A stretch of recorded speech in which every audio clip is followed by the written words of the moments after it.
Hello everyone. I'm not too sure who's in the chat, but welcome. It's so lovely to be here. I really missed you guys last week, so it's nice to be back.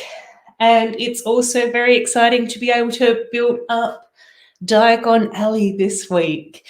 So I'm super excited about that. If you are here, just say hello to me in the chat so I know who's here and who's watching. So, yeah. So, as you can see, I have already opened the box, mainly because, as you may have seen on... Oh, KORNÉ's here and Mama's Bricks is here. Oh, fantastic. My lovely... Oh, and Amy's here as well. Hi, Amy. So my lovely people from the Netherlands are here, which is fantastic, and Amy from the UK. So as you guys can see, I have already opened up the box, but that's because it was so big that it would have been quite tricky to open up on stream. So you can see that we've got like 4 instruction books, which are quite large, but see how on the front of the books is that we get to see what little sections we're actually building in each part. So some of you may have already seen some videos on each of these sets. I know that LEV has done some. I've tried not to watch any because I didn't want any spoilers. So we'll see how we go tonight, but we'll definitely try and get the first one built up, and then we'll have a bit more of an idea about how we're going to build it, how long it might take, and all of that sort of stuff as well. I also had to include our lovely founders here as well because we didn't get to see all of them on the Hogwarts Castle build. Please focus. Oh, hang on, let's do this and it might... Oh, Brickish is here as well. Hi, Brickish. How are you going? I'm so happy that you're here. Oh, and Atiz is here as well. I was actually just watching one of Sai's videos. So there's all the founders, which is fantastic. I absolutely love Rowena, but that's... Oh, Woodshop Teacher's here as well. Hi, buddy. How are you going? But that's obviously because I'm a Ravenclaw, so I am really happy with how Rowena came out. So I've got all them up the back. And then we've got our instruction books, so I might just pop those over there for now. And let's get the first few bags open too. And the thing that I found quite interesting with this, as I was like going through and unboxing everything and getting everything ready to go for tonight, is that we do only have 20 bags, but most of them have like multiples. So it's interesting how Lego has sort of labelled things this time round. And then I've also got all the stickers behind here as well. So we've got like 4 sticker sheets, and you can see up here in the top corner, each of the sticker sheets comes with like a little label. So we've got C, A, B, and D. So really nice stickers as well with lots of details. Like when you look at some of these ones down here, if it will focus, you can see how much detail there is in there. So really lovely stickers. Lots of stickers with, have you seen this wizard for Sirius Black? So there's been a few of those. And then even on these sheets as well, hopefully, let's see if we can get it to focus. Oh, no. But like the detail on these stickers here, and here is just absolutely gorgeous. So I was really excited to see the graphic design and the level of sort of detail and work that's gone into them. And then behind my little signs, we've got our plates, which are actually like the little flexi plates as well. So these aren't usually plates that I sort of have. I usually have the thicker ones, but that's okay. So yes, KORNÉ, 40 bags of bricks. So even though they're labelled like 1 to 20, there's a lot more bags than that. And then of course we've got all the little bags within the bags as well. So yeah, it's just an interesting sort of labelling system this time round. And, oh, I forgot to tell you, we're starting off with Ollivanders and Scribulus as well. So the wand shop and the stationery store, which I think is quite a fitting place to start since I'm obsessed with the wands. I absolutely love all the wands and the wand lore and all of that sort of stuff. And then, of course, I do absolutely love stationery as well. So I could just spend hours and hours in stationery shops. And that's a void and a black hole for me as well. So, oh yes, and then the other thing that's quite interesting, which I actually have seen pop up on the internet as well, is that we also get this little treat as well, which actually comes up in right at the end of the 4th book back box. So this is like the special Silencio treat. And it does say on here, keep it between us. So I think that this is like a little secret squirrel surprise that Lego put into the set. But obviously there's been a few people talk about that already.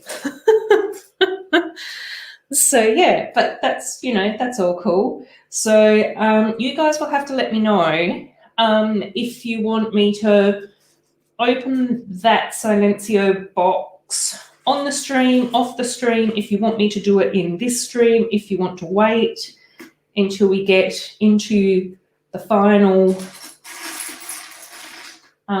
building. So keep me posted around what's what you want to do. Oh, BFab's here as well. How are you going it? Oh, open up please, KORNÉ saying. BFab, how are you going, mate? I hope that things are well with you. So it's lovely to have you here having a chat with us. So what are the thoughts of everyone else? Do you guys want me to open the secret squirrel little box, or do you prefer to wait? Oh, KORNÉ. Oh no, I was just off social media for a little while. Sorry to make you worry. I haven't been on Facebook or Instagram for most of this week, actually. So yes, I'm terribly sorry to make you worry. No, everything is fine. Just every now and again, I do like to take a little bit of a social media break.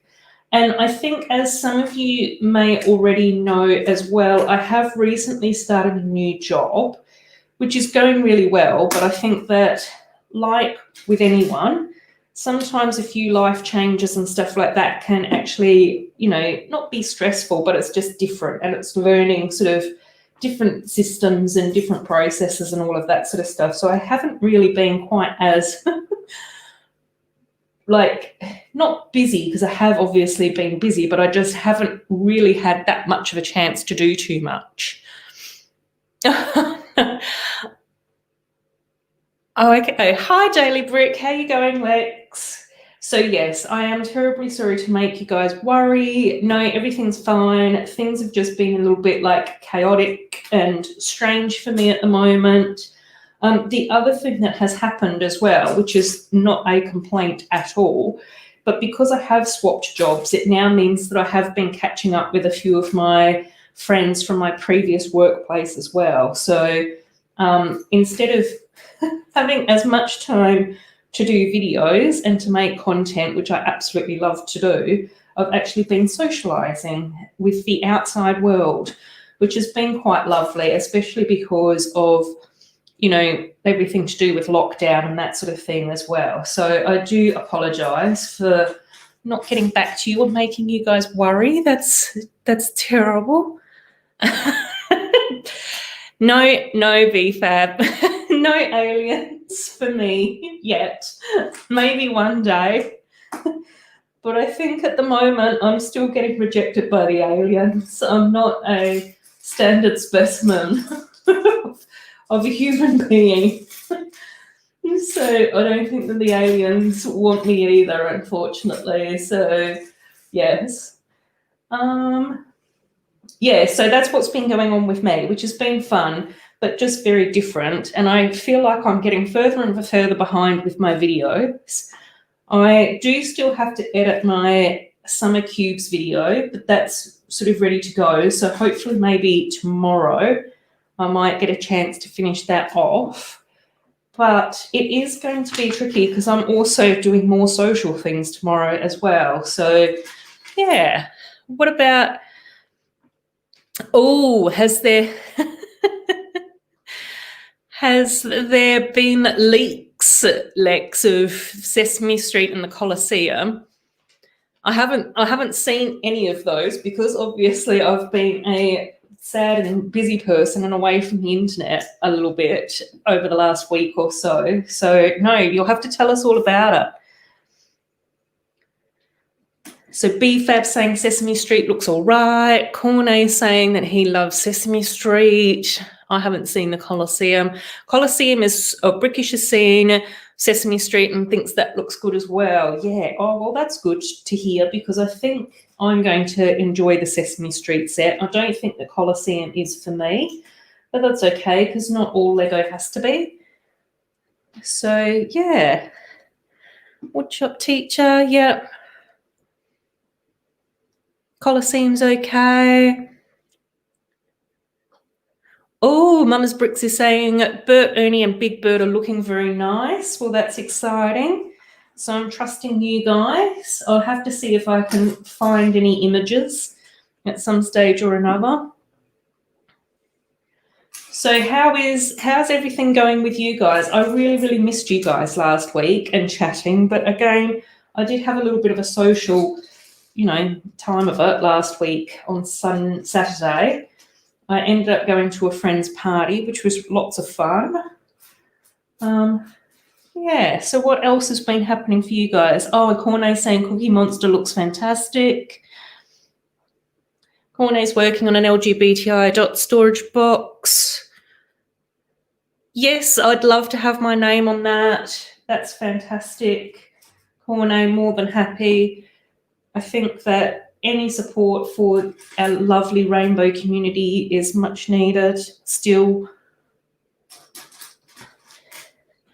So Big Bird's nest is in the set. Fantastic. The apartments are there and Mr. Hooper's store is there. Oh, fantastic. Oh, my God.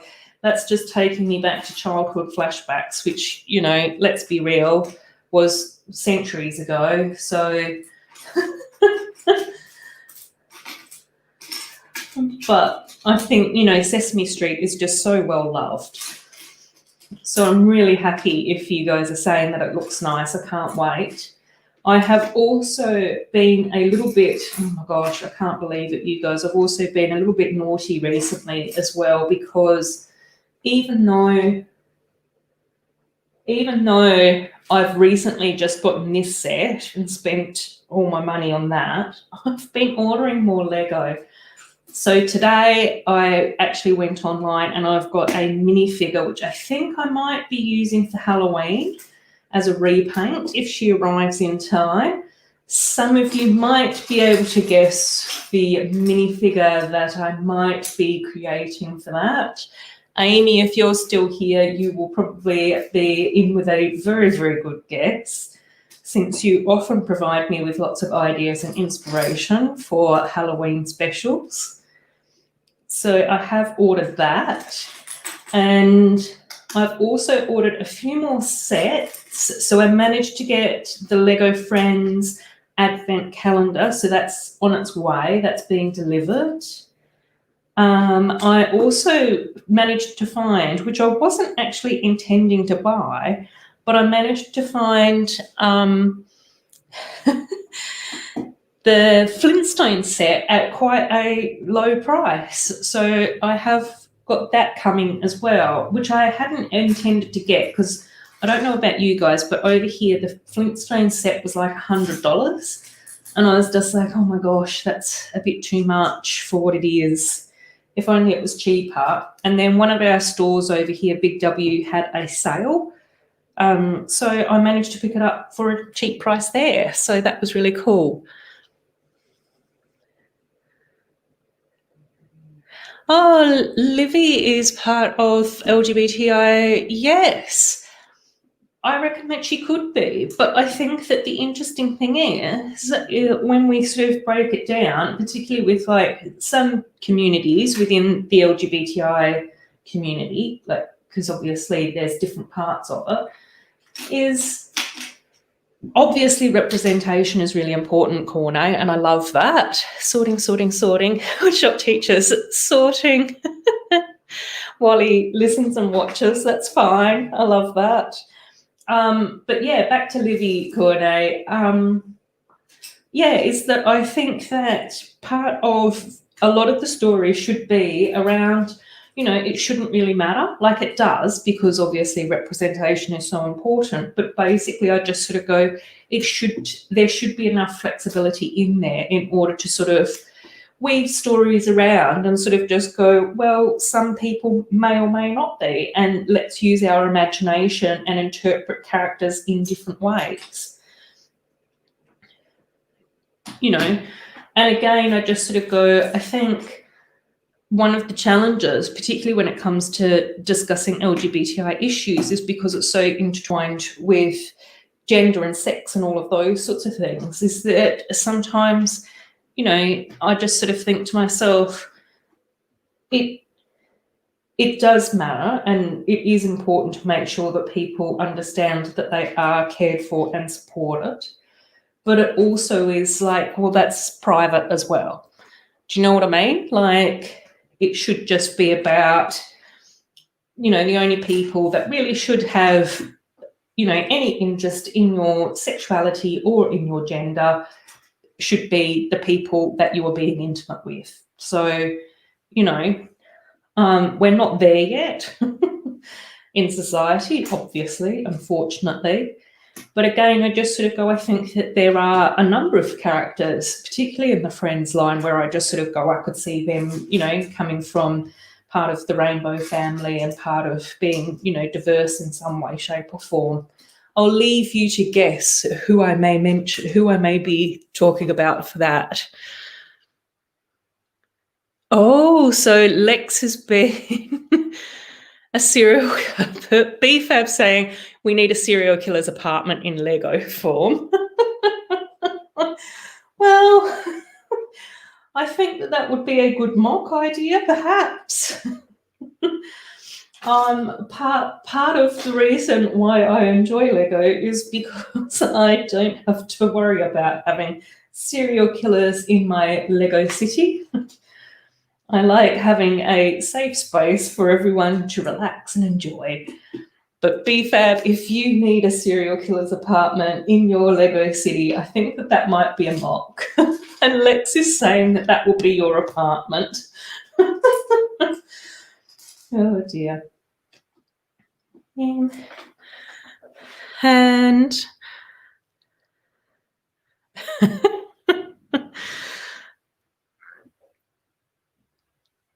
oh my gosh, I'm just going through and reading your comments. So Lex has been going through Bricklink to find all the items you need for your mock. That's very excited.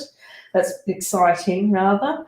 I am usually I try and be a bit more focused when it comes to Bricklink, and I do create my wanted lists, and I do make an effort to try and sort of plan ahead and order the parts that I need. But most of the time it just ends up getting a little bit scattered, funnily enough. Is anyone surprised? So generally it just means that I order random parts from random sellers at random times in the hopes that things will just arrive.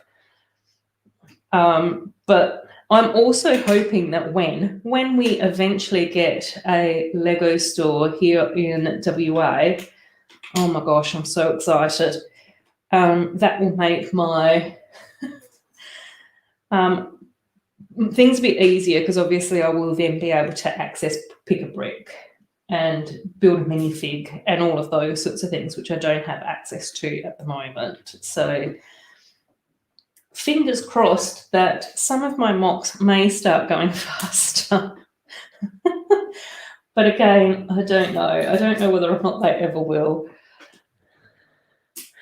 And then KORNÉ saying a very intense couple of weeks. Well, I guess in some ways that's good. So it's nice that you feel like you can come out. That's really lovely. And one of your best friends came out of trans, so that's good. I hope that they're getting lots of support and that they can make some lovely decisions about their life moving forward. So I know that there's still some challenges with being trans around hormones and potential surgeries and definitions and all of that sort of stuff as well. So sometimes people expect trans individuals to look and be a certain way, and they don't have to be. So yeah, I hope that they're going well. So it sounds like everyone's been doing some nice stuff. So beef, you're not a pigeon.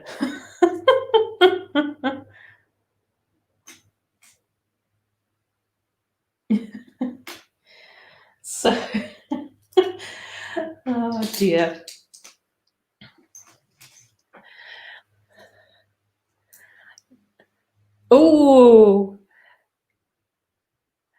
Oh my gosh, Mama's Bricks, that's so exciting.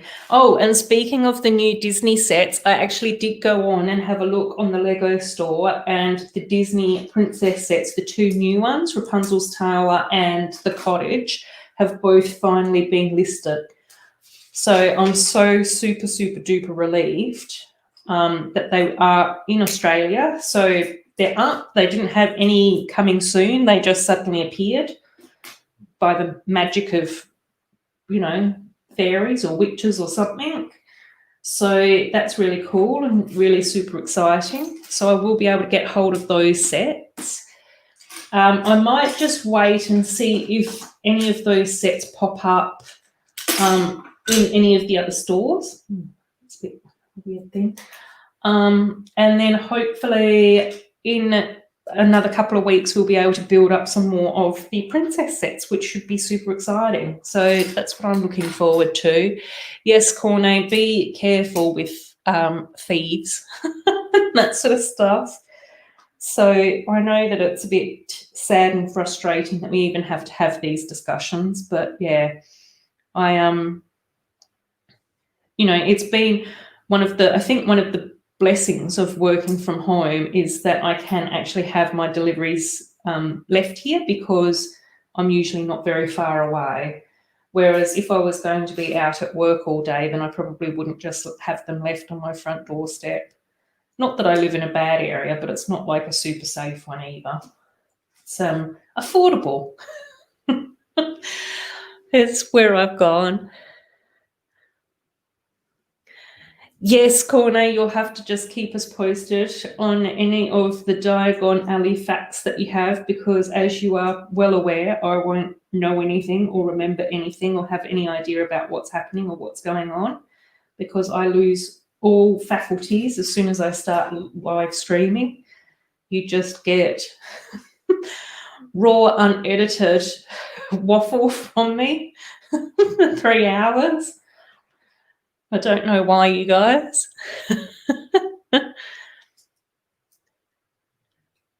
So, yes.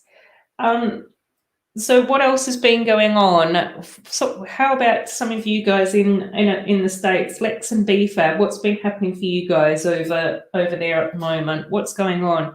You guys are is it going into autumn now? So, and has anyone been able to get hold of the Christmas elf house yet? So the clubhouse, the elf Christmas clubhouse. So has anyone grabbed that little set yet? I know that it was released for the VIP early release here in Australia. I didn't get it because, I'm being a very irresponsible adult at the moment. and I didn't want to push myself too far into having to sit here in the dark because I've spent all my money on Lego. So yeah, has anyone seen that? Has anyone gotten that yet? Let me know. I am very curious. I haven't opened the dead body box yet, BFAB. That is still waiting. I might...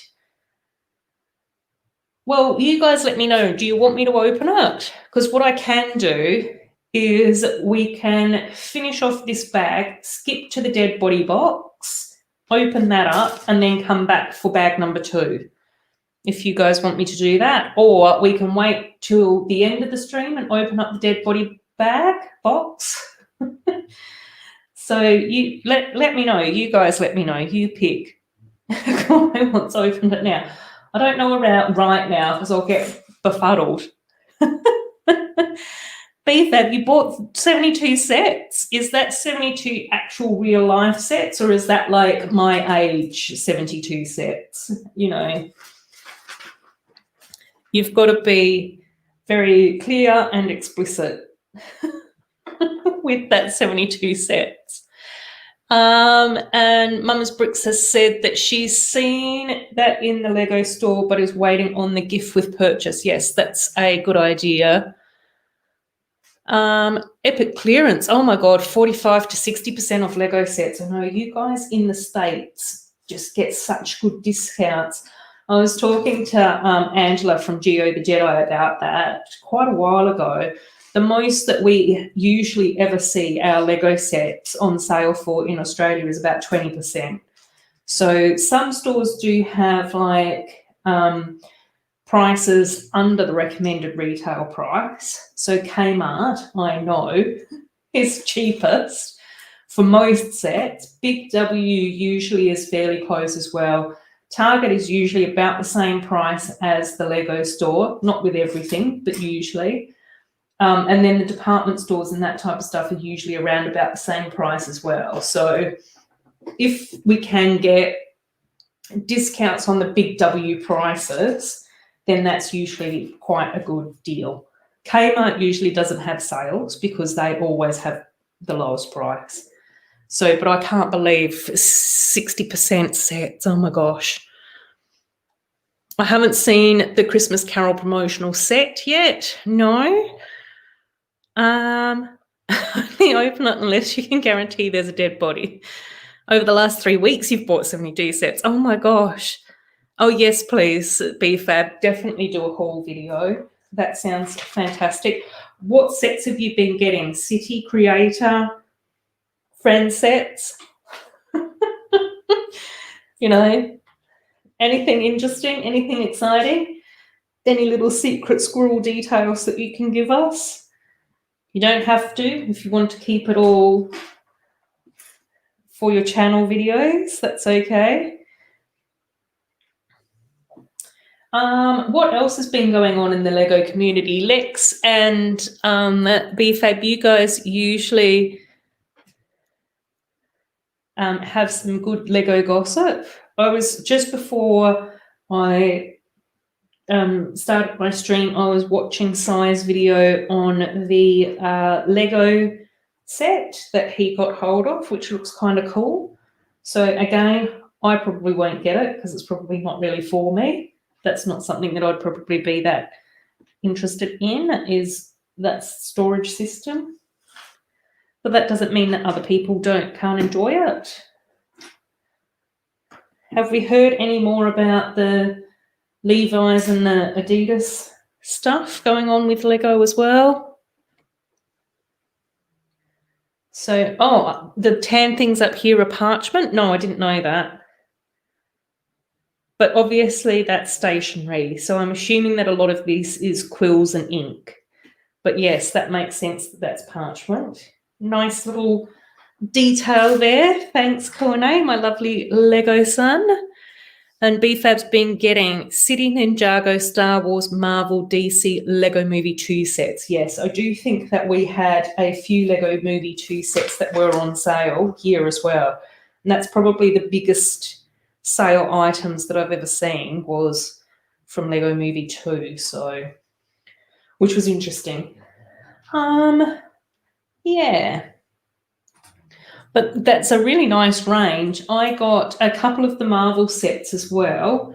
So I ended up getting the Avengers Tower, so the Stark Tower, which was quite a nice build. I've already built that, not on my channel or anything like that, just in the evening one day. So that was a really cool build. I enjoyed that. I'll probably take out a lot of the play features though, before putting it on display, because the play features were a bit intense for me. I even modified part of that as I was even building, because I knew that I didn't want windows falling out. And then what else did I get? Oh, I got the helicarrier as well, but I haven't built that yet. I might wait and see if I'm going to pop up on anybody else's channel. So possibly if I end up on Steve's channel or Matt's channel, I might build that on one of those. And then, yes, and what else did you get? You got Hidden Side Creator and Disney Frozen Olaf set. Yeah, that's actually quite a nice build. I really enjoyed the Frozen Olaf set. Oh, hang on, I think I've gone astray already. Oh, yes, I have. I've forgotten to put stairs in right here. Yeah, and then, and then I've also ordered, and it's already arrived, which was the Hidden Side fire truck as well, with like the Slender Man thing going on. So that's probably another quite good one to build on a random stream sometime, when I might pop into that, which should be really cool. So I've got that. And then, like I said, I've got Flintstones coming, the Friends Advent calendar coming as well. And then hopefully at some stage, and then I've also placed my Bricklink order with the mini doll, so that's on its way too. And then at some stage or another, I will also try and get the princesses as well. So that's the plan for my little sets at the moment. Oh, Woodshop Teacher, that's exciting. Bionicle Star Wars in the 150 kilos that you bought. That's cool. It's always nice when you get a bulk lot and you find some little hidden gems in there, or like some really good chunks of sets as well, where you can sort of go, oh, this is something close to what I might be able to finish. So that's so nice to hear that. I'm really pleased. Olaf is not hideous, BFAB, and neither are you. You are both just lovely and gorgeous and charming and wonderful. And you already know that when you're on Adora Build streams, that you just say nice things about yourself, and you only use your self-depreciating humour elsewhere on the internet.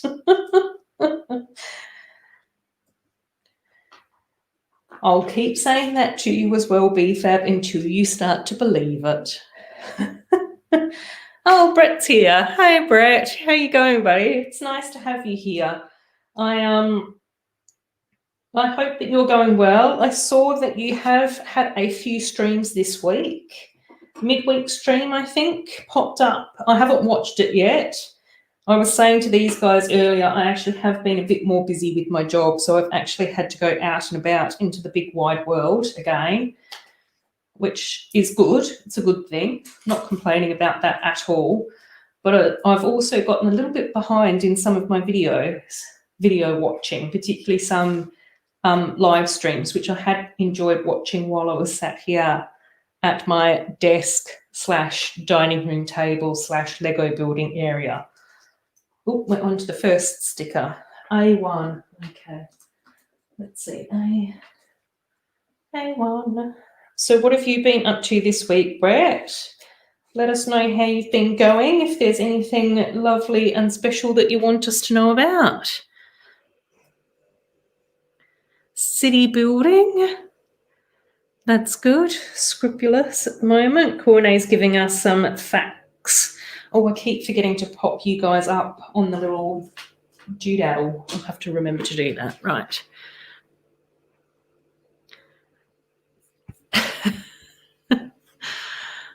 Right, I'll do this again. Excellent. Building Scribulus right now by one Voldemort's Death Eaters, I believe, during the Second Wizard World War. Yes, I can imagine that different parts of Diagon Alley would get taken over. It seems to be the way, doesn't it? So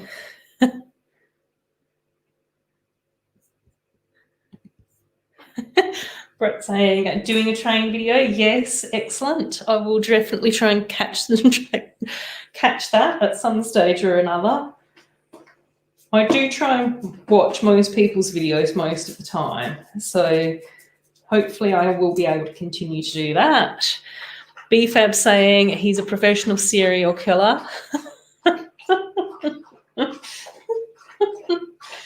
I don't know whether or not that's something that serial killers would necessarily admit to, though. It seems to be redundant. Or is it like a double bluff? Is that what's going on, BFAB? If you tell everyone that you're a serial killer, no one believes you, so then you can actually be a serial killer.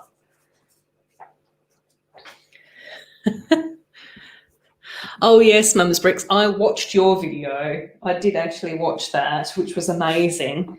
I still can't figure out how to comment, though. So if I watch things on my TV, then I don't know how to comment. And sometimes I do go back and comment, but other times I forget and I can't. And I forget where I'm up to and all of that sort of stuff. So... And I got your Lego, Bricks and Pieces order, but it's not complete. I think that's mostly because in the movie it was right next to Nocturne Alley. Yes, I agree. So BFAB is not only a serial killer, but also a thief. So we're getting all your secrets today, or maybe not secrets. Seems to be quite open with sharing.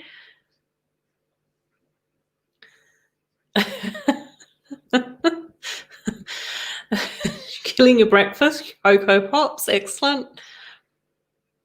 Brickish is saying BFAB's a serial killer, yes. Oh dear. So all sorts of excitements happening. Right, let's try and finish off bag number 1. Then we can open up the secret box, which I'm very excited about. Right, now where am I up to? I've got these little bits to add in.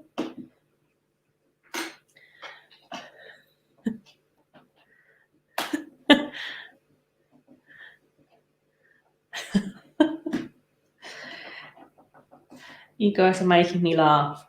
I'm not going to continue to read out all the comments because I think it's just funnier to have some little secret jokes within the stream.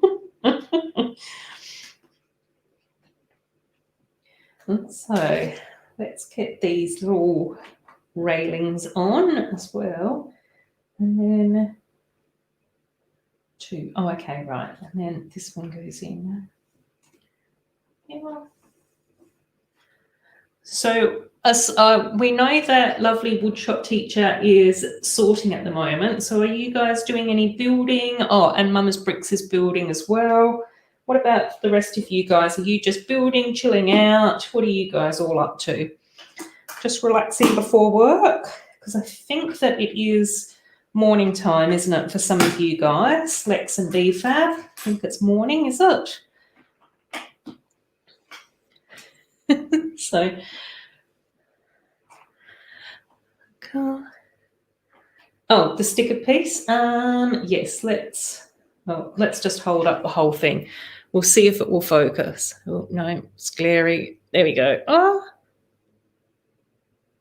so it's got like a little atom sort of type diagram, and then some writing, but you can't really make out what the writing is.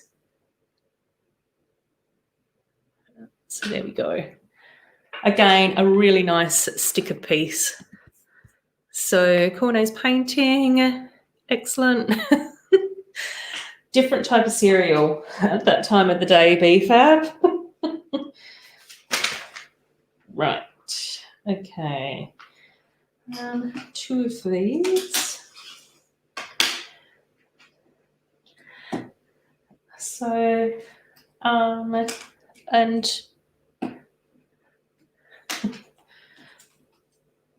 so it's nice to hear that most of you have had quite good weeks, that you guys are just sort of chilling out at the moment. We've got the Sesame Street gossip going on. We've got our support group meeting going on for those of us who buy way too much Lego and then question our entire life choices. So, oh, Brickish, have you got your sets yet as well? So I know that you were going to just be having bread for quite a few weeks. So has your stuff arrived? Like I've said to a few people already, I've had my social media fall by the wayside this week a bit. So, oh my God, I can't believe that your friend got a unicorn. That's quite wonderful. And is that quite rare for that to happen? Most of my friends, well, at my previous workplace, a lot of us ended up doing the Pottermore test. So we all got sorted. We all found out about our wands, and then we all did like Patronus tests as well. So I do know that I've got a friend who is, I've got a couple of friends who are owls, different sorts of owls, but both of them are owls. One of them's in Gryffindor and the other one is in, oh no, one of them's in Hufflepuff and the other one is a Ravenclaw like myself, and they got different owls. And then I had a friend who was a buffalo, a friend who is a whale, and then I am a red squirrel, which is not surprising to anyone because I am such a easily distracted, I think is the word for it. Lovely, but easily distracted. So definitely a squirrel, so that makes complete sense. So who else knows what their Patronuses are? No, BFAB, you don't count as a serial killer if you've only killed Cocoa Puffs. That's not how serial killing works. Oh my gosh, I keep skipping pages and sections altogether. I don't know how I'm going to focus enough to do this. See, a total squirrel. Right.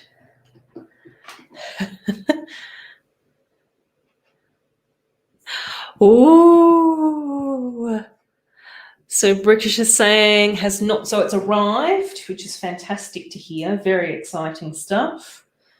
But hasn't been opened, but that's okay. I had my Disney Castle sets for quite a while before they were opened. Have I done this right? Oh, okay, right. Yeah, cool.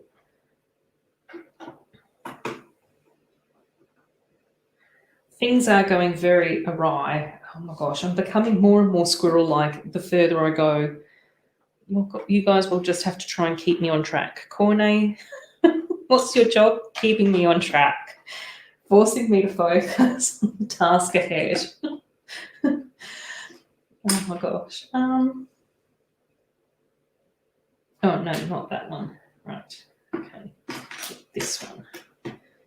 And then we have this one and this one. Right. And then windows. Cool. And then KORNÉ saying that he's got the Tonkinese cat as your Patronus. So that's quite cool.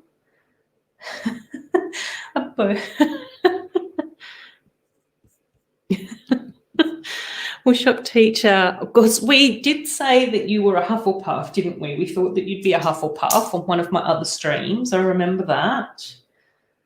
We know that Brett's a Slytherin, so that's very lovely. And Woodshot teacher is saying that knowing himself, his Patronus will probably be a Bowtruckle. You can actually see, like you can actually go online onto the Pottermore website. I don't know whether or not it's still called the Pottermore website, but you can actually go online and do a quiz and see what your Patronus would actually be according to Pottermore, which again is not something that we really should have been doing during work time, but we did. It was part of team bonding. And apparently that's still continued as well. So there's been a few other people that have started work with us who have also been forced into going onto the Pottermore website. So the staff, I've left that job since then, but so that the staff can find out what their house will be, what their wand would be, what their Patronus would be as well. So it's quite funny, really, how we end up in these funny little situations in our workplaces. So Brickish doesn't have a clue what their Patronus is. Oh, okay. Oh, Wizarding World. Yes, it changed its name, didn't it? Because Wizarding World then became a whole heap of other stuff too, where we could play Harry Potter games and that sort of stuff as well. Cool. Right, another sticker. Oh, I forgot to bring out my little bits of stuff jar. I might have to go and grab that because I have a funny feeling I'm going to have lots of 1x1s. Okay, another sticker, second sticker, and it is still on sheet A. And again, another little parchment looking thing. So you can't really make out the words. It just looks like writing. So that goes in there. And then we pop that in the back here. So 2 over 1 back. Right, I'll quickly go and grab my little container and then we'll open this one as requested.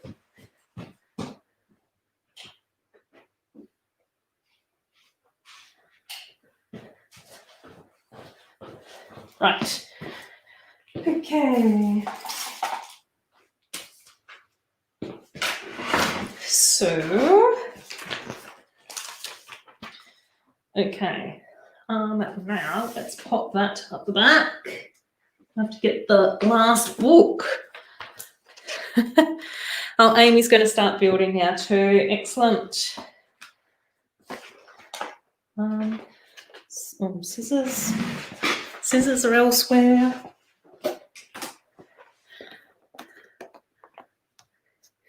So we've got some insider. Oh, only just started to watch the Harry Potter films. Yes, I have only just started reading the Harry Potter books. So I have watched all the films many, many times, but I haven't.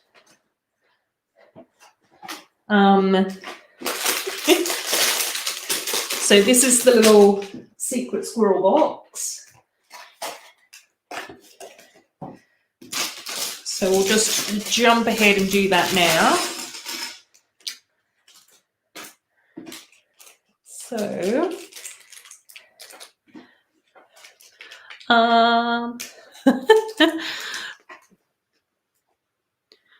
we've got, can I show you guys every sticker? Yes, I will do my best. If I forget, just remind me and then I'll try and catch up because, you know, I'm a squirrel. So I may get distracted.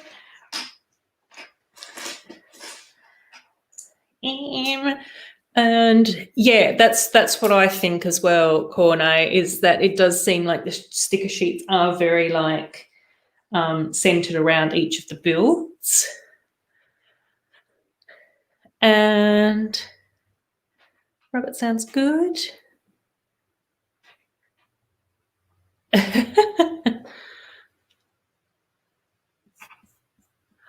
Oh, so have you only seen one of the films? Is that what's happening in the comments? I've missed a few things, I think. Yes. Yeah, I really enjoyed the films. I thought that they were really well done. Does anyone have a favourite film out of the 8? Any preferences for which ones people liked? I know that we discussed at length during our Harry Potter Wizarding World Pottermore question time in the office as to who preferred what films and why. We also discussed who preferred what book and why. So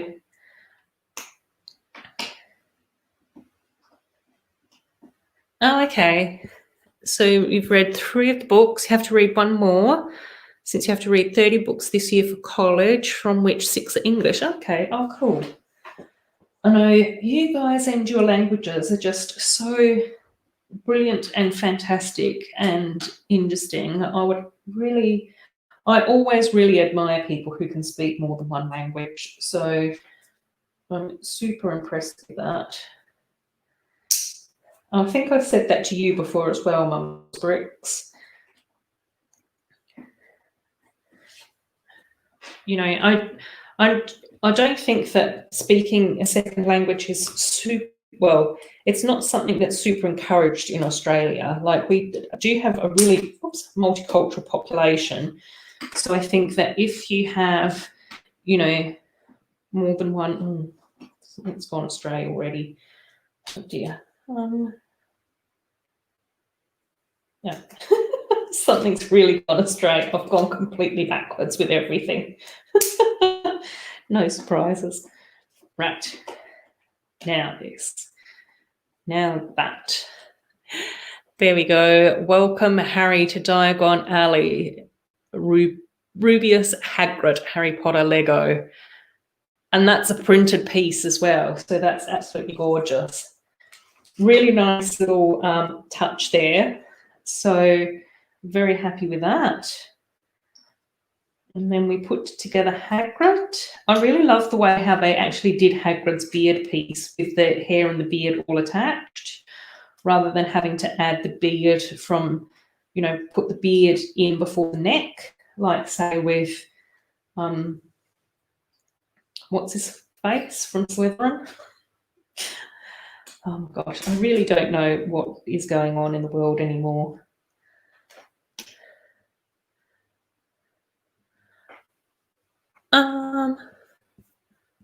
Oh, cool. So Amy's building the last of the Friends Beach sets and the Frankenstein brickhead. Yes, let us know about the Frankenstein brickhead. I have seen that pop up a little bit. I haven't watched a video on it yet, though. So we'll see.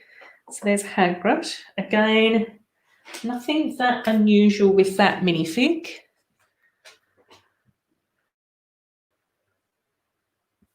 Oh my gosh. Oh, that's so fantastic.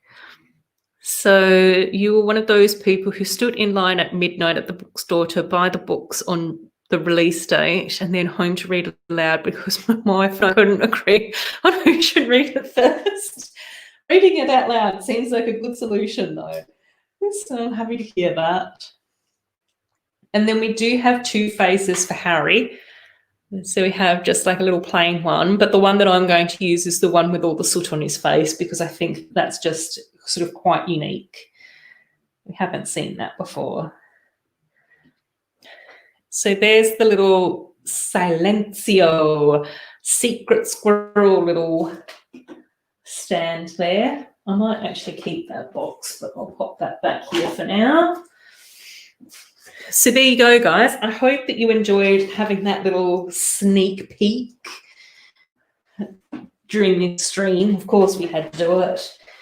Let's grab bag number 2. So we get that little bag, and then we get this quite big bag.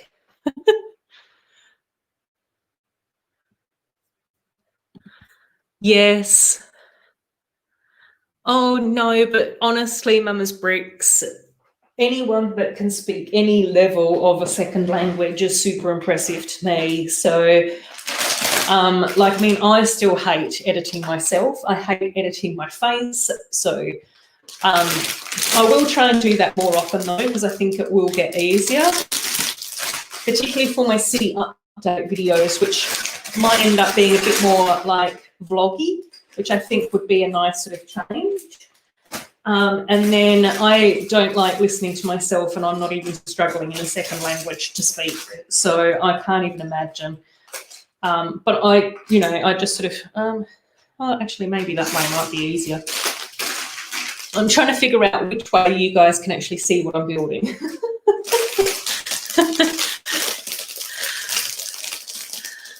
So, KORNÉ's saying he can speak Dutch, Frisian, English, German, and a bit of French, and a few words of Danish and Russian. Yeah, I can barely get through English on a good day.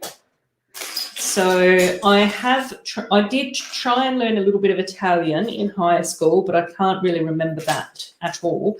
And then a few years ago, I did go to a few adult learning Spanish classes as well, but I only managed to do that, I think, for a year. But I was quite impressed with myself that I did manage to make one joke in Spanish class once, which wasn't a very good joke, but I still thought that was pretty good going. Oh, bigger ones. More ones. More ones. Can you hear Pucky drinking? He's just up, out and about, a little wander, doing his things. So you've learnt a lot of your English by yourself, thanks to watching stuff. And interestingly, that's actually what my Spanish teacher said to me as well. She said, just watch Spanish stuff, which is why I'm always really happy when Gigando Con Lego Friends comes into the chat, and when Gigando Con Lego comes into the chat, and when Raps comes into the chat as well, because they're all my lovely Spanish speakers, which is fantastic. And then I did see somewhere that these are our lovely wand boxes. Oh, at the back of the book when I was reading, up about the set. So this is like a new part for this set, which is like a little wand box, which is absolutely gorgeous. I'm sorry that it keeps on going fuzzy. There we go. So that's like a brand new part. So absolutely fantastic. 1x3. So it does fit on the 1x3 tile on top. So we get 2 of those. I am supposed to break up the wands to put them inside, but I usually put all my wands to one side and then just break up the ones that have only got one with them. Does that make sense? Not really. Probably not. I don't know. So that's there. Let's build up Ollivander and get him sorted, since he's one of our few little minifigs that we'll get to build up. And so, oh, Robin Hull's here. Hi, Robin. How you going? It's lovely to have you here. You don't have to stop in for very long. It's lovely that you've popped by to say hello before you head out for your German language lesson. So I'm glad that you popped in as we were discussing who could speak what languages. That seems very appropriate. So there's Ollivander. I'll pop his little wand boxes over there. We may end up coming back to them or not. So I know, I'm the same. I struggle through bloody Australian, so it's absolutely ridiculous that I think that I can speak anything other than that. I also think that a lot of the time it has a lot to do, you'll have to tell us, KORNÉ, because obviously I'm no expert, but I think it has a lot to do with your ear, and if you can hear the differences in each of the languages, and then sort of the accent as well. And I think that quite often when I try and speak another language, it comes across as really Australian. I just can't seem to diffuse my funny and strange little Australian accent,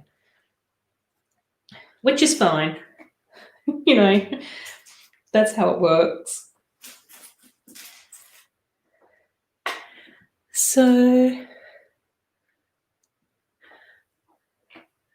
So we're having a little bit more. Yes, the wand boxes are very similar to the birthday present boxes. Oh, fantastic. Oh, that's so exciting. Oh, and again, it's absolutely, you're just lovely. The whole family is just absolutely glorious. I just love hearing how kind you guys are to each other. So that's so nice to hear. I'm sure that Mrs. H is going to absolutely love this set and be much less of a squirrel than what I am, because I've been building for an hour and I've only gotten this far. So I think that this is going to be very slow progress somehow. But I'm just leaning into my red squirrel Patronus at the moment. So hopefully you guys won't mind too much.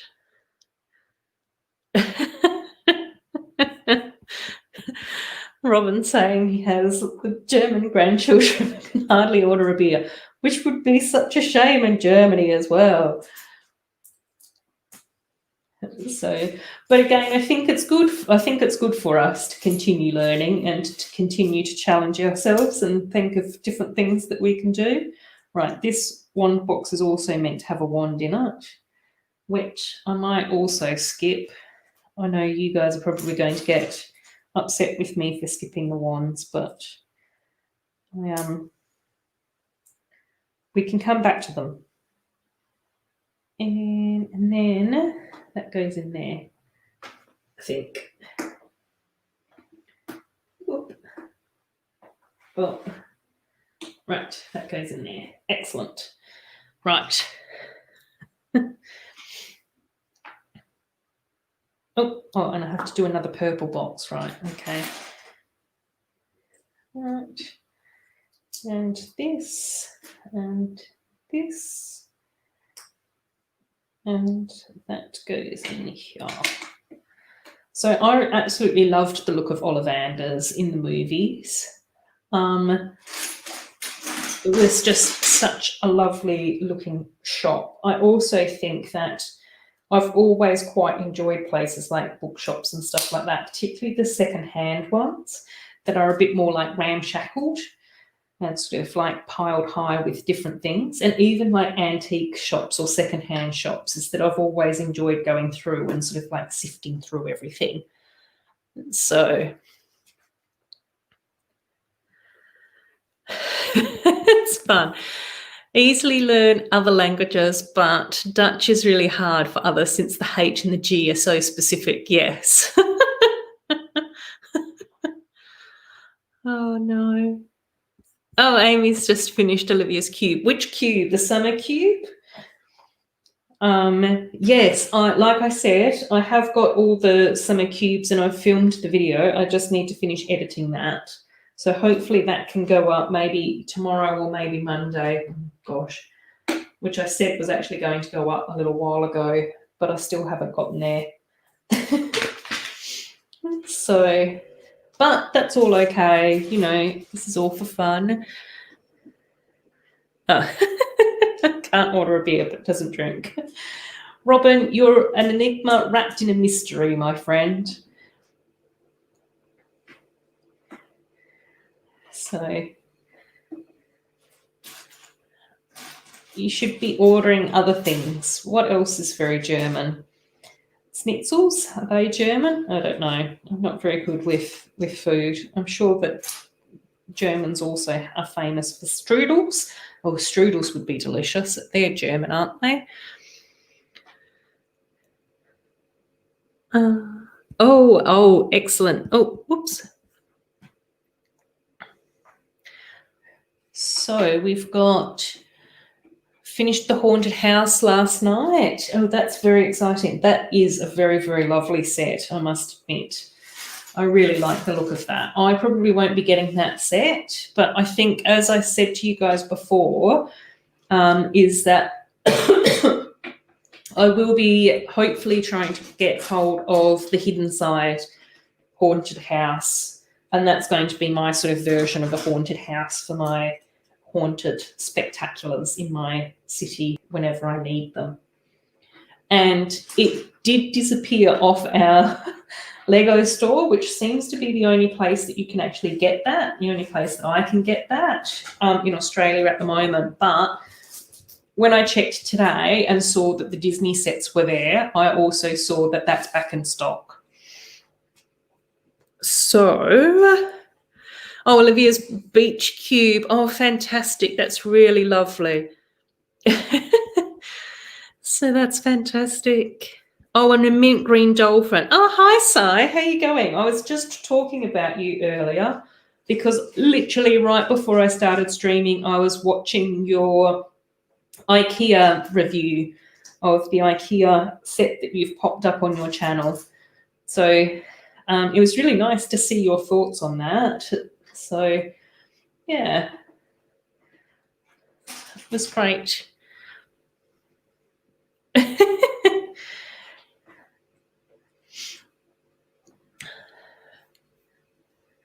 So, yeah, it's lovely, Si, that you've been able to pop in and say hello. It's great to have you here. I hope things have been going well for you over in Ireland. Right. Okay, I'm trying to concentrate. But how nice is this looking already? It's got such a nice shape to it. So I'm really pleased with how this is coming along. And then, oh, Amy also, oh, I've lost that comment, but Amy was also saying that the actor that plays Ollivander also played one of the Doctor Who's. So that's really kind of cool. I do know that in all the Harry Potter films, they had to be English in order to be part of the film. I think that J.K. Rowling had that somehow or another in the contract, which I thought was a really lovely thing to do to promote like local talent rather than expecting Americans and that sort of stuff to come across and do accents and whatnot. Because I think that, you know, there are sort of such talented people in every country, obviously, but it's just, again, being able to get given that platform and that opportunity in order to play such iconic characters. Oops, I need another one of these. So, yeah, like even Robbie Coltrane, who plays Hagrid, is like, I mean, a lot of us would know who he is and all the different parts that he's played, but I'm not too sure if very many Americans would.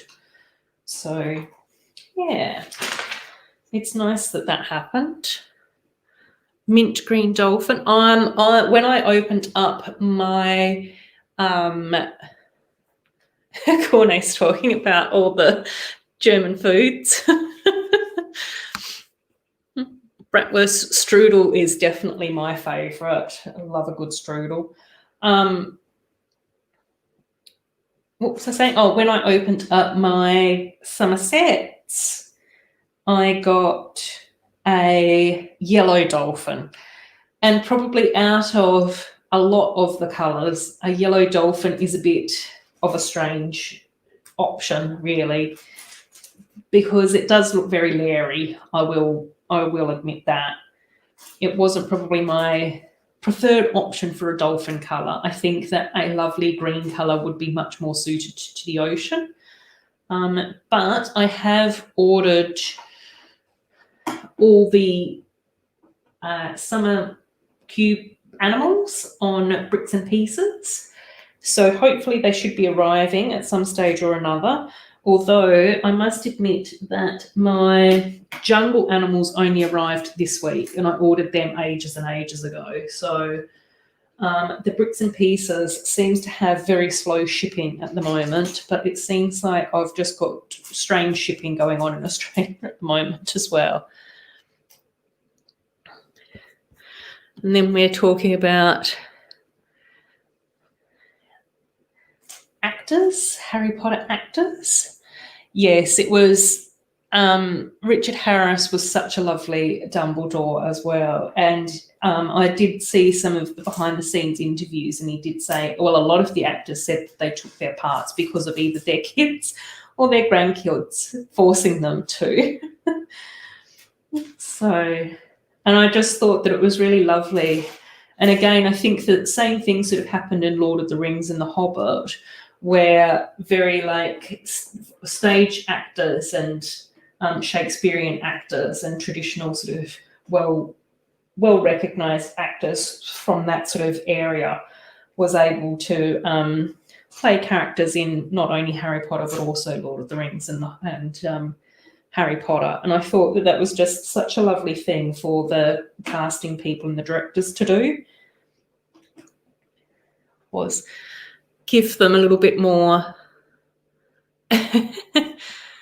Oh, Brick of Gollum. Oh my gosh, it's so lovely to have you here. I've been watching some of your videos this week. I have been saying to everyone, though, that since I've got my smart TV, I've become very, very bad at commenting on videos, but I have been watching them. So I haven't watched your haul video yet, but I did see the one that was before that, which is a bit more of like a little update, which was really nice to see what's been going on and all the sets and everything that's been happening, and that you guys have had to put a bit of your building on hold since your family has become highly prolific Lego builders since lockdown, which is cool. Obviously, Lego was a great hobby to have during lockdown. Well, not even, well, anytime. Anytime it is. So it's lovely to have you here in the comments. Oh my gosh, Disney Castle versus Diagon Alley. Well, I haven't finished building this one yet. And, oh my gosh, I'm lost for words now. I don't know. Honestly, I don't know how you'd be able to pick. I think the Disney Castle will always hold a very special place in my heart, since that was the biggest and the most expensive set that I got. That was the first one that I got. I think since then there have been a couple of these ones that have been around about the same price or a little bit more. And I think that the Disney Castle is really a really, really lovely build and very, very accurate build. It is so much taller than what I expected it to be. I know that there are the dimensions online and all of that sort of stuff, but I don't ever pay that much attention to those sorts of things. So definitely measure. Measure your space, because it's not very deep. So it's actually quite narrow. I think it was about 40 or 50 centimeters deep. And it is very much like a facade. So the Disney Castle does actually look like it's been chopped in half. But again, if you don't have very much space, that's fine. But it is really tall. So I would keep that in mind. I do think that the Disney Castle looks beautiful, particularly like at the back of a build or up towards a corner. I really like the few different sets that I have seen that have also then been lit up. So when they've been able to put a light kit in with their Disney Castle and have the lights on it, like the purple and the blue lights, I think looks absolutely gorgeous. Obviously, in an ideal world, when I, recoup all my money on Lego stocks that I've been spending on Lego, I would love to be able to light up some of my Lego sets, and I think that the Disney Castle would be one of the first ones. Interestingly, in here, oops, I'm moving everything around now. In here, they do have, like at the back, when I was looking at the instructions before I came on stream, they do have a few suggestions about how to display it. And I think that being able to like put the set either back to back or possibly even in like a bit of a cube or something like that means that you don't have to worry so much about the length of this. But they do say it's really long. Is it like, I think it's a 1.5 meters, or I don't know. It's long. This set is long. It's 4 of these. So it's 4 of these ones long. So it will end up being long, but quite thin. So again, I just sort of go, if you've got like a long bookcase, I think that this would be quite interesting to display in that sense. Again, I may not be the best person to talk to you about space issues, since I just get the Lego. Worry about the space later. I'm such a terrible adult. Oh my gosh, I can't do Lego. Oh my gosh, we've got other Lego sets going on. Oh, I like it, yes. Oh, yep. And then KORNÉ's also got an idea about putting the buildings facing each other, like in a bookcase or something like that as well, so that then you could have the actual footpath going down the middle with the stores facing each other. So if space is an issue and something that you actually pay attention to, unlike irresponsible adults like myself, then have a look at that. Like I said, the Disney Castle, I think, is absolutely lovely. The other thing at Bricks of Gollum that you can probably consider is also availability. So the Disney Castle, I haven't heard anything, but I don't pay super a lot of attention to gossip and Lego rumours and all of that sort of stuff. But I would imagine that because the Disney Castle has now been around for quite a few years, is that it's likely that it would probably end up being discontinued before Diagon Alley. So it may be that whole thing of, if you get the Disney Castle now, Diagon Alley might still be available in a couple of years.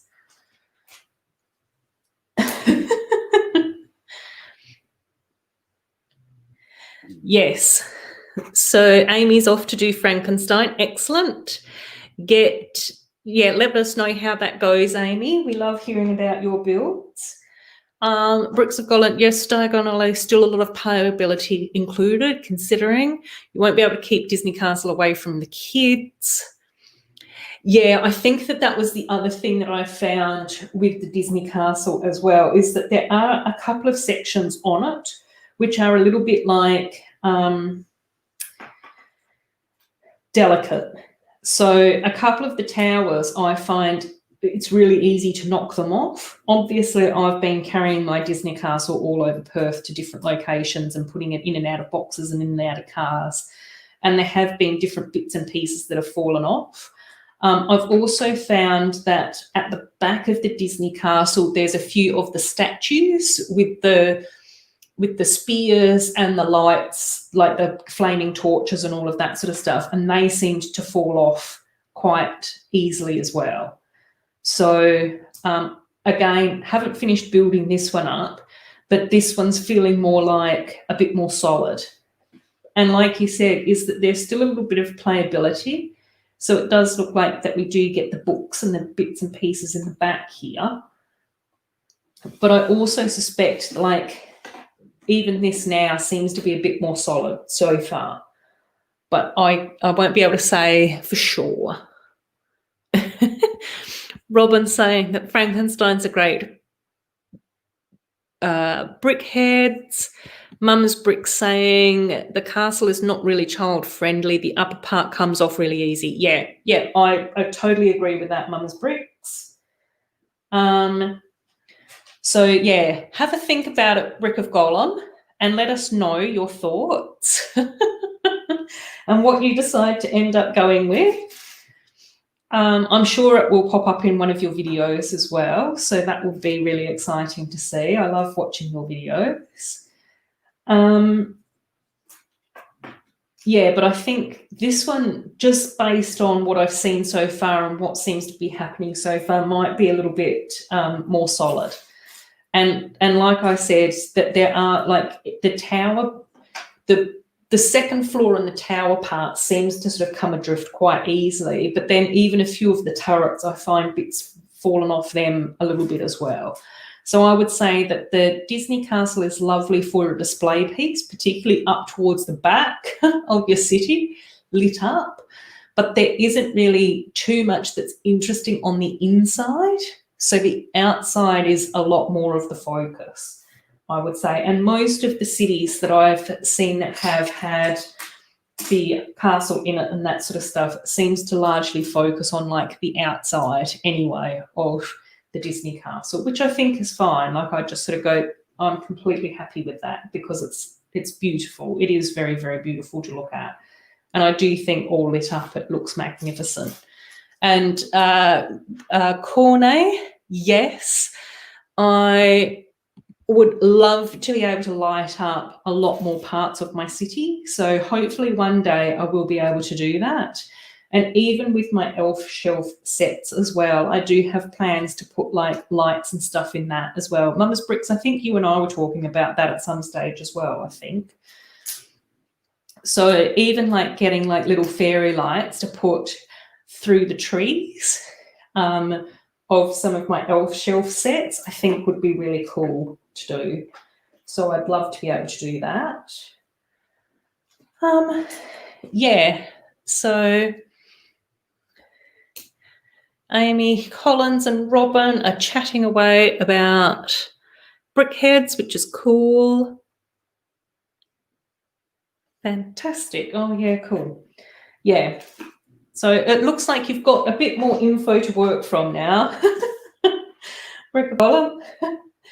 But yeah, I haven't had, again, there's just been a lot of apologising in this video about my strange last couple of weeks and my lack of activity on social media. But I have also, what was I going to say? I haven't had much of a chance to do very much on my Lego City either at the moment, which is a bit of a shame. So I will have to try and get over to that very soon and get back into that, which is something that I've really missed doing this month. So I'm not even going to have a city update video for September because I haven't done anything new. So yeah.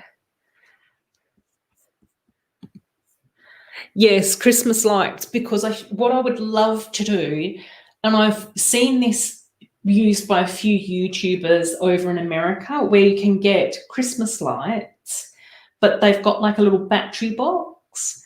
And so what I could potentially do would be to hide the battery box behind a house or under a mountain or whatever, so that then I could just sort of not have that, and then put all the fairy lights like through the trees, particularly with the Nida's water shelf and Farron and Rosalind's forest shelf, so that then we could get like a few like little pools of light and little stuff like that happening underneath the trees. I think that would look absolutely fantastic, and I would love to be able to execute what's going on in my head in reality.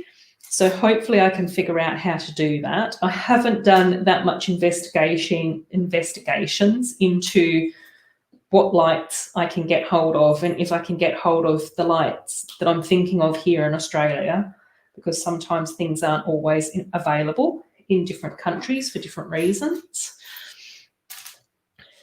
So, whoop. Oh, bye, Sai. Thanks so much for stopping in. I really appreciate it. Oops, and then, Brick of Gollum is saying, Diagon Alley, yes. Ninjago Garden, yes, I'd love to see that in your city. That's not going to be a set that I'll be getting, but hopefully I'll be able to check out other people's builds of that one and live vicariously through other people and get to enjoy it through others. And then Disney Castle later on, and then KORNÉ saying that when you get Diagon Alley, the promotional brickheads will probably be gone. Yes, probably. Oh, the Maniac's here. So lovely to have you here. I hope things are well with you. We're just chatting about our future Lego purchases, particularly our big purchases, around what we're planning to get. Brick of Gollum has just been getting some advice on next sets to purchase. And I think, yes, Mama's Bricks, that's what I was saying as well, is that I don't know how much longer Disney Castle will be available for, because it has been around for quite a while as well. So that might need to be factored into your purchasing plan. So even if it gets hidden away at the top of a cupboard or in an attic or something, I ended up having my Disney Castle in my spare bedroom for, I think, almost a year before I ended up building it. I don't know how I was able to manage that level of self-control. But funnily enough, once I built it, then I went crazy and bought all these other massive sets, which has not been super, well, I mean, it's been fantastic and I've loved building them, but storage-wise, having enough space for everything, it's not been great. So Hagrid is one of your favourite characters. Oh, that's no good. But I do think you'll have to talk to wiser people than myself, KORNÉ, but I'm not too sure whether or not there were very many specialist parts in the Hagrid brickheads. So you might actually be able to do a bricklink order and build it up from that. Double check that. Some other random people might actually know whether or not that's true or not. But yeah, from memory, from what I built, is that I can't remember thinking to myself, oh, that's a part that I haven't seen before. So you might even be able to make a fairly good copy or replica if you can't get hold of the actual version. I know when I was talking to Kaz from Blockhead UK, she was even saying that in the UK, the resale for the brickheads has been going gangbusters already. So she wasn't sure whether or not she was going to be able to get hold of the brickheads. And I know that she's got almost all of them. I think the only brickheads that Kaz hasn't been able to get hold of has been the ones, the Lego Movie 2 ones that were like the exclusive ones in the States. Is that correct? But Lego Maniac, I'm pretty sure that you might have been in that conversation when Kaz was talking about that. Or maybe not. Maybe that was on a different live stream. I've been saying today, I've been very vague. Brick of Gollum. It's really gorgeous, but also consider space in a small flat. Yes. KORNÉ, Robin saying Hagrid isn't bad, but Buckbeak was more enjoyable. Oh, yay.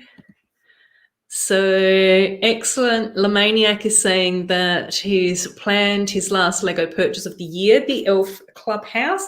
Have you received the Clubhouse yet, Lego Lemaniac? I know that they had a VIP exclusive here in Australia. I didn't end up getting it then because I've ended up being a very irresponsible adult with my finances. And then Brickish is saying they want the Lego Clubhouse. Oh, and Star Wars calendar. Yes, I still need to get the Harry Potter advent calendar. I also ordered all the Harry Potter Series 2 CMFs as well today. So I got them from eBay. And so it wasn't too much more expensive than buying them individually. But whenever I've gone to the shops, which hasn't been very often recently, there's been no CMFs on the shelf at all. No Harry Potter CMFs, nothing. I was in Kmart the other day and they had a CMF box there for Harry Potter, but it was completely empty. So I was just like, oh, okay. So I did pay a little bit more for each figure, but postage was free, so I'm sort of okay with that. It's not the most cost-effective way to get CMFs, but let's be real, I've just spent too much money on other stuff. And then that Kaz was a serial killer. So, oh, hang on, how do I go? Can I go back? Up. Yes, okay, cool. Oh, so Robin's saying that he got 2 of the Hagrid briquettes. That's cool. The SDCC briquettes are the best. I don't know what that means, BFAB. Elf Clubhouse had to have it, yes, because you took your last one from, the gingerbread house from last year took ages to get to you, didn't it? So it arrived in time for Easter. So not very festive. So I'm glad that you ordered the Clubhouse. Oh, February. Yeah, I was exaggerating a bit. Yes, I'm definitely looking forward to the advent calendars. I've got the Lego Friends calendar on the way, so that's been shipped, but it hasn't arrived yet. And I will order the Harry Potter one as well soon. So maybe next pay or the one after, I'll try and get hold of that. And then we've got hoping, yeah, I think it's an exclusive here in Australia as well. So, oh really? Oh my gosh, this is why I need a Lego store. I miss out on all the good stuff of having pre-sorted CMF series and everything. So no, I didn't get a pre-sort. Well, no, I got them all, so I'm happy about that. So I don't have to hunt around and see what stock is in what shop. But yes, I'm glad that you've been able to do that. KORNÉ's been buying extra dots packs just for painting. Yes, oh, I do that too. I get extras just to paint as well, particularly mini dolls as well. Oh, San Diego Comic-Con. Yep, no, that's why I wouldn't know what that one is. BFAB. Same 2 calendars that you got. Excellent. That's what I like to hear. So am I up to date with the chat? I think I am. I don't know. I'm going astray a lot today, aren't I? Can't believe that I'm building for an hour and a half. I've not achieved very much today. But it's not a race. We can all work at our own pace. Oh dear. Right. And do what we've got to do. I have been, as I said to you guys right at the beginning of the chat, I did miss chatting to you all last week. I had a really nice time at my friend's party, but I did feel like I missed out on our Lego fun, which is just so cool. And like I said, I feel like I'm so behind in my videos. I still haven't done my thank you video, so I do need to do that. I do know what our party theme is going to be though, so that's really cool. So I just need to set it up and take loads of photos and do all the filming that goes along with that. So I think some of you might be able to guess that. Bye, Robin. Have a lovely day. Big hugs to the whole family. You guys are absolutely fantastic.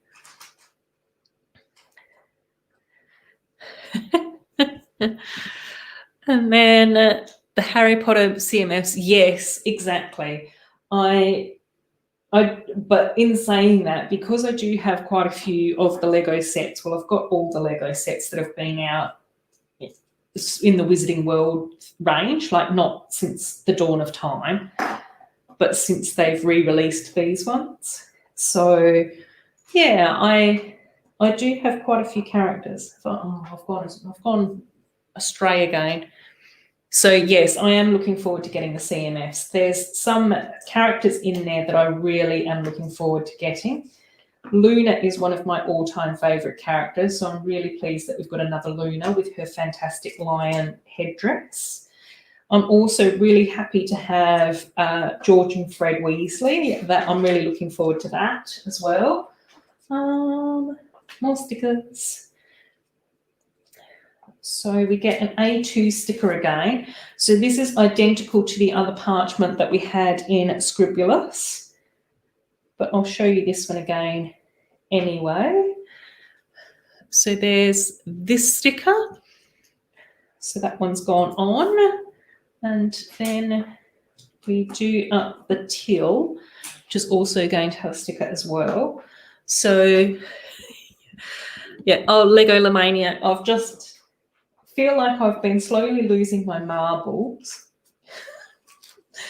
And the truth's coming out in this stream. which is fine. You guys like me no matter what, hopefully. You know, we've accepted BFAB even though he's a self-proclaimed serial killer, so I'm figuring that me just being a bit rambly is going to be fine. And then that's the cash register, the till sticker, which is getting a little bit of glare off it from the light, but very nicely done. Like a really nice simple build with just those 3 parts and 1 sticker. But I love it. Love the look of that. And then that goes this, oh, and then I just need a quill, of course. So we tuck that up in there. Oh, no one can see what I'm doing. Right. I know. But the good news is, BFAB, that I was sending you telepathic cuddles the whole time. So even though I wasn't there in stream and in person, I was there anyway. I know, partying in the age of COVID. Yes, that's true. But fortunately, in Perth and in Western Australia, we actually haven't had a COVID case for 171 days. We have had very, very few transmissions here in Western Australia at all. Most of the COVID cases have been people coming into Western Australia either on cruise ships or on transport ships or whatever, and yeah, returning back to Western Australia, and then they have had to self-isolate on their return. So by and large, we are still advised to stay safe, be careful, you know, look out for each other, do lots of hand washing, stay safe. But a lot of our venues are open, a lot of, you know, shops and department stores and cafes and restaurants and everything have opened back up. Our borders are still closed. So we do get a lot of supplies and that sort of stuff driven over on trucks from the eastern states. So they have been coming in to Western Australia. But a lot of the other stuff,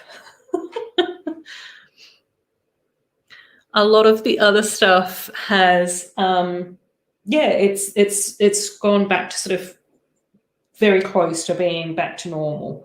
I don't think that the world will ever be normal, because I think in the back of our minds we will always be aware of pandemics and that stuff for the future. But, you know, we've been really fortunate and really blessed in Western Australia to be able to stay so safe. So, yes, I have not been naughty, not been running amok for no reason.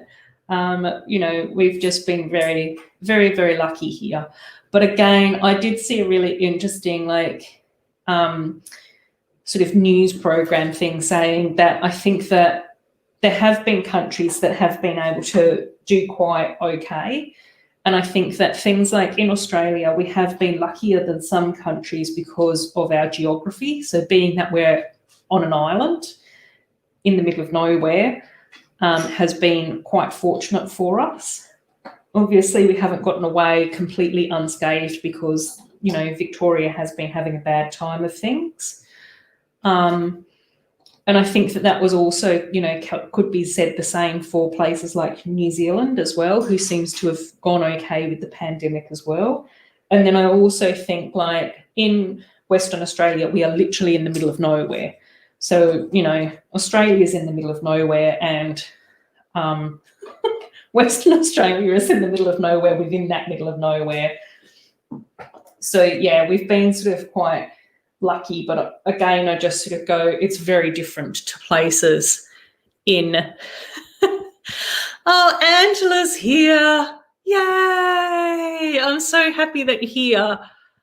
Here, I've just got to go back up through the chat because I've been rambling on for ages and ages. So, yes, that's what's been going on. I think that you were actually being truthful, BFAB. Sometimes when we say things like you cried for a week straight, you say it as a joke, but within the heart of hearts, you actually mean it, and it's the truth. Amy's finished Frankenstein. Yes, KORNÉ. A lot of the times with the stickers on those curved pieces, they peel up. I've had a lot of issues with some of the stickers on some of the Frozen 2 sets as well, particularly I think on the Frozen horse. That sticker keeps on peeling up. What else has been going on? I think Brick of Gollum have said goodbye, but lovely to have you here, Brick of Gollum. So thank you so much for stopping by. Angela, I'm so happy that you're here. So it's fantastic that you're in the chat. I hope that you're going really well. Great. So lots of yes. So like your down country. Well, again, you know, we've just got to think like, I think that you guys in the States, your population is a lot larger than us. Your population density is a lot larger than us. You know, again, here in Western Australia, we are literally in the middle of nowhere. So, you know, it would be terrifying if we did end up with huge amounts of coronavirus. And obviously there have been other viruses and things like that, which, you know, have not necessarily really been able to be contained or prevented in Western Australia either. But yeah, we've been doing okay, which is nice. So again, in mid-October, I'll also be going to a friend's wedding. So that's really nice that her and her partner can still get married. So yeah, Americans don't listen. No, that's true. But again, I just sort of go here in Western Australia, people were actually like the first guy that returned back to Western Australia, he was put under COVID isolation in a hotel for 2 weeks. He was actually leaving the hotel in the middle of the night to go and see his girlfriend. He actually got put in prison. So again, I just sort of go, I think that, and then that particular case ended up, you know, being talked about a lot here in Western Australia, which I think that then put a little bit of fear into other people. So for the most part, people have been a bit scared not to actually stay in self-isolation because they don't want to go to jail. Where's the other boxes? So, yeah, so there are lots of protests. Yes, we have had a few. We have had a few. Oh, like Digital Magazine Greece is here. Hi, how are you going? So we have had a couple of Black Lives Matter protests here in Western Australia, which has been fantastic and is very much something that we all need to be talking about. So really happy about that. But even during our Black Lives Matter protest is that everyone, by and large, everyone that I could see at the protest was wearing masks. And also, what else was I going to say? I can't even remember. And everyone was doing their best to social distance. So again, we were really fortunate that it was held down on our foreshore by our river in a very spacious park area. So a lot of people could actually spread out and keep those safe distances. And that happened a little while ago when we were still actually in lockdown. So again, we've been just lucky. Like I just sort of go, we've just been blessed that a lot of people in our community have been looking after each other and trying our best to stay safe and challenging people when they haven't been doing the right thing and supporting each other to do our best. Our politicians have actually been listening to the advice of health experts. So that's been really lucky. Yeah, so I think it's just been a bit different. Yes, I have absolutely missed you too, and I love you so much as well. So it's a fantastic. Well, the easiest way to do that is to marry an Australian BFAB. So you've just got to find yourself an Australian partner and tie the knot. And that's not an offer. Yes, you can come here anytime your little heart desires. You're more than welcome. I would even, and this is going to be a big thing, I would even move my Lego Harry Potter universe out of my spare bedroom so you'd have somewhere to stay. That's how much you're welcome here. KORNÉ, yes. You're more than welcome to come here as well, my lovely Lego son. Anytime that you want to come for a visit, you're more than welcome as well. And I know that you said that you've got other family here as well in Perth, so that would be absolutely lovely. So, yes. I heard that today. Somebody told me that today, and I was a bit surprised by that. So we can only pray that things are going to go better for us. So, yes. Cool. Woodshop teacher. You can always count on the American to do the right thing after they've tried everyone else. Of course I do. In a kangaroo costume, yeah, you can do that, but kangaroos are pretty fit. And male kangaroos are quite nasty as well, so you'd have to improve your boxing skills a bit there. You might want to Google male kangaroos fighting or male kangaroos boxing before you decide on a kangaroo costume. You might want to pick something a bit more like chilled out, like a koala or a numbat or something.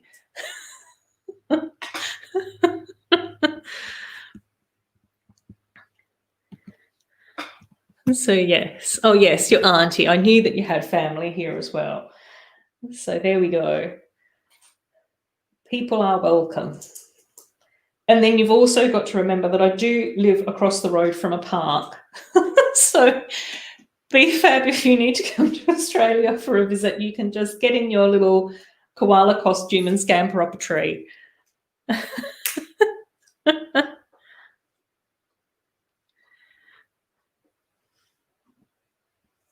Yeah, oh yeah, they're hardcore, yeah, full on. And particularly their feet as well, because they kick with their feet too.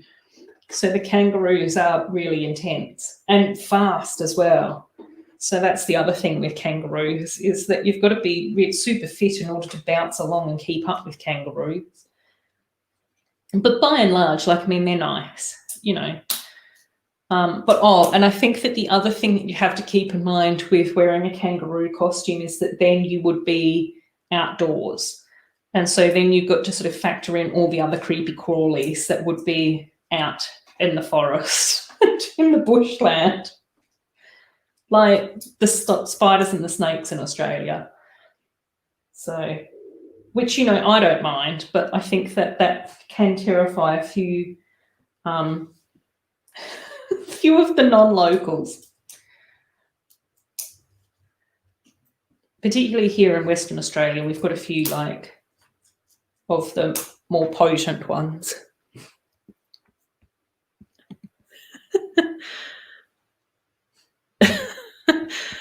Oh, a platypus, yes. Wombats are fantastic.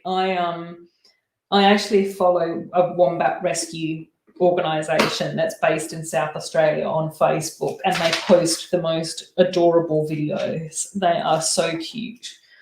Wombats were a huge childhood favourite. Have I done that right? No, I think so. Oh yeah, there we go. Whoops. Oopsies. Right. So there, I've put in this staircase, which looks absolutely gorgeous, and it does actually pivot around. So that's super cool. And then underneath here, we do have more wands. Oh, I think maybe I'm supposed to use one of these under here as well. So that goes in there too. So that's super cool. Yay! A professional.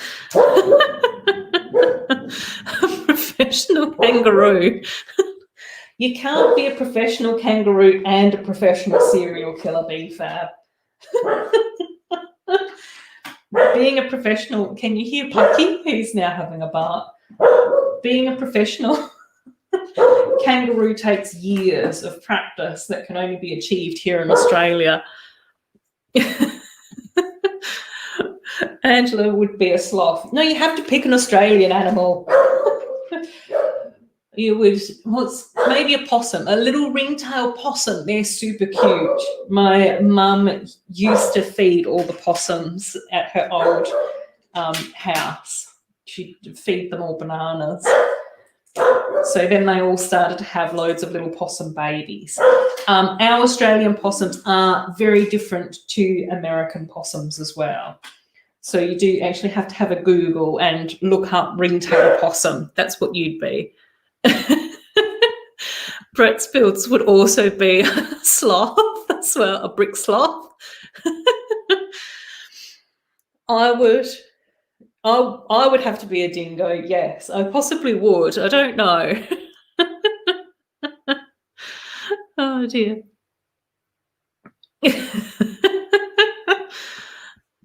Love to be a possum. Yes, exactly.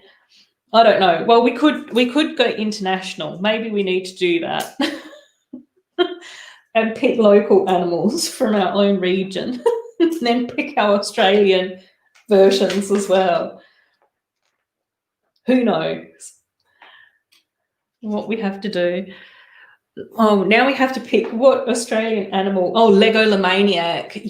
I think that you would have to be an elusive numbat if you were going to be an Australian animal, because numbats are very mysterious. They are very well hidden. They are very fast. They're very cunning. They're nocturnal. And they enjoy scurrying about in the wilderland. So, and I know that you like your hiking. So I can't say for certain whether or not you would or wouldn't be a possum or a numbat, but I think Legolomaniac, a numbat, might be very well suited to you.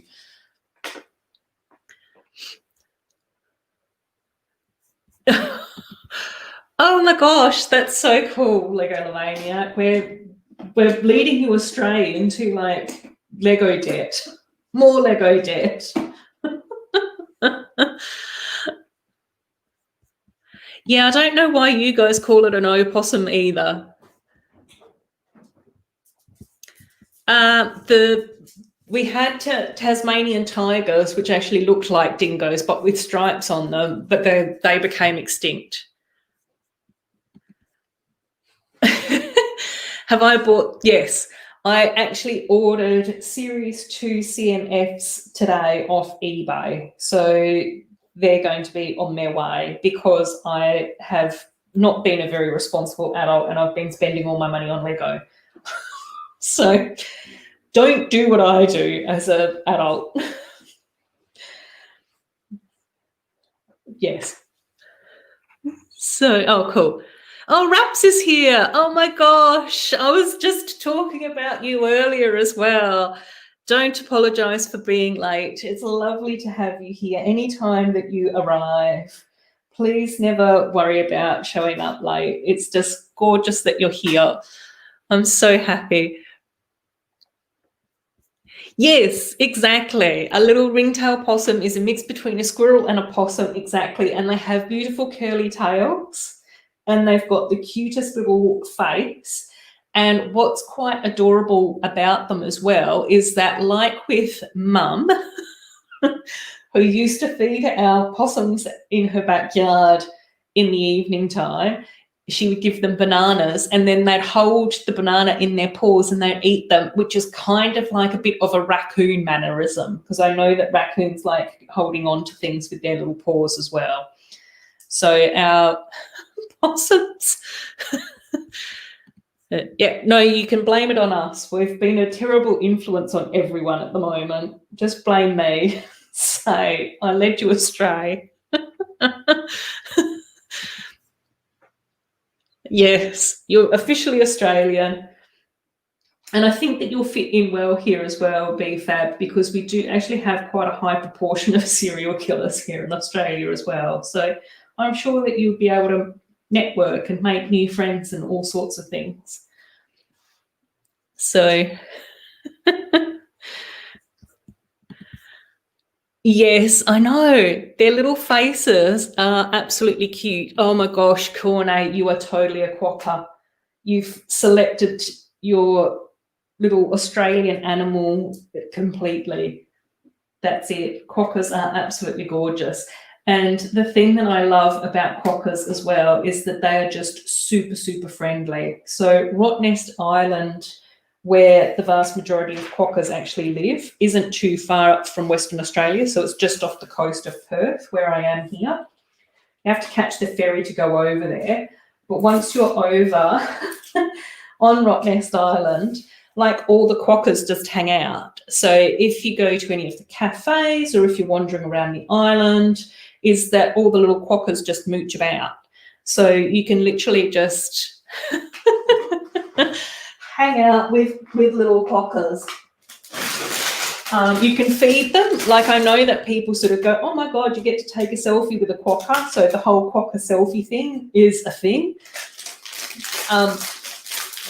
But they've always just been that friendly. Like I've probably been going to Rottnest on and off a few times since my 20s. So, you know, BFAB probably for something like the last 100 years that I've been alive. Yeah, and the quokkas have always just been that chilled and friendly and nice, and they just sort of scamper about and bounce about and all of that sort of stuff. And the little quokkas have the cutest faces.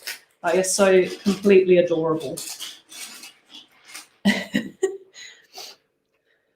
Cool. Oh, and we've got Brick Studio here. Yay. Hi, mate. Oh, and Matt's here as well. So nice to have you here, Matt. I'm so happy that you've been able to join us. We were talking about you a little bit earlier on as well. And I was just saying that I have got a few extra Lego sets. So I've got a few extra Marvel sets and hidden side sets as well. So I've got a little bit of a stockpile again in case I pop up on your stream in the near future. So BFAB say it's okay to be 85. Yes, I've recently had my birthday as well, and I just really can't even remember how old I am anymore. So 85 seems appropriate.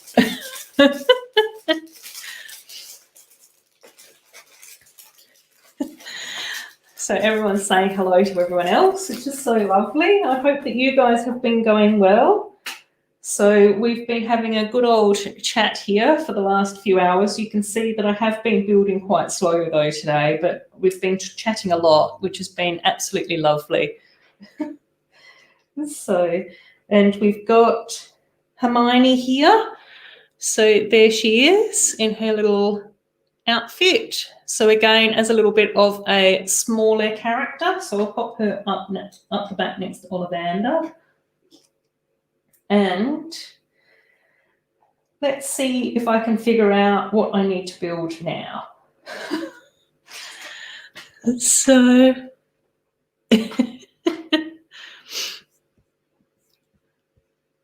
okay. Oh, so we've got all sorts of excitement going on here about, oh, the wrong mug. Yeah, I know. But I have been using my Lego Lemaniac mug, just not to know. So, but I love having my Lemaniac mug. It's very lovely to have here. So I do want to try and get a few more Lego mugs from different people.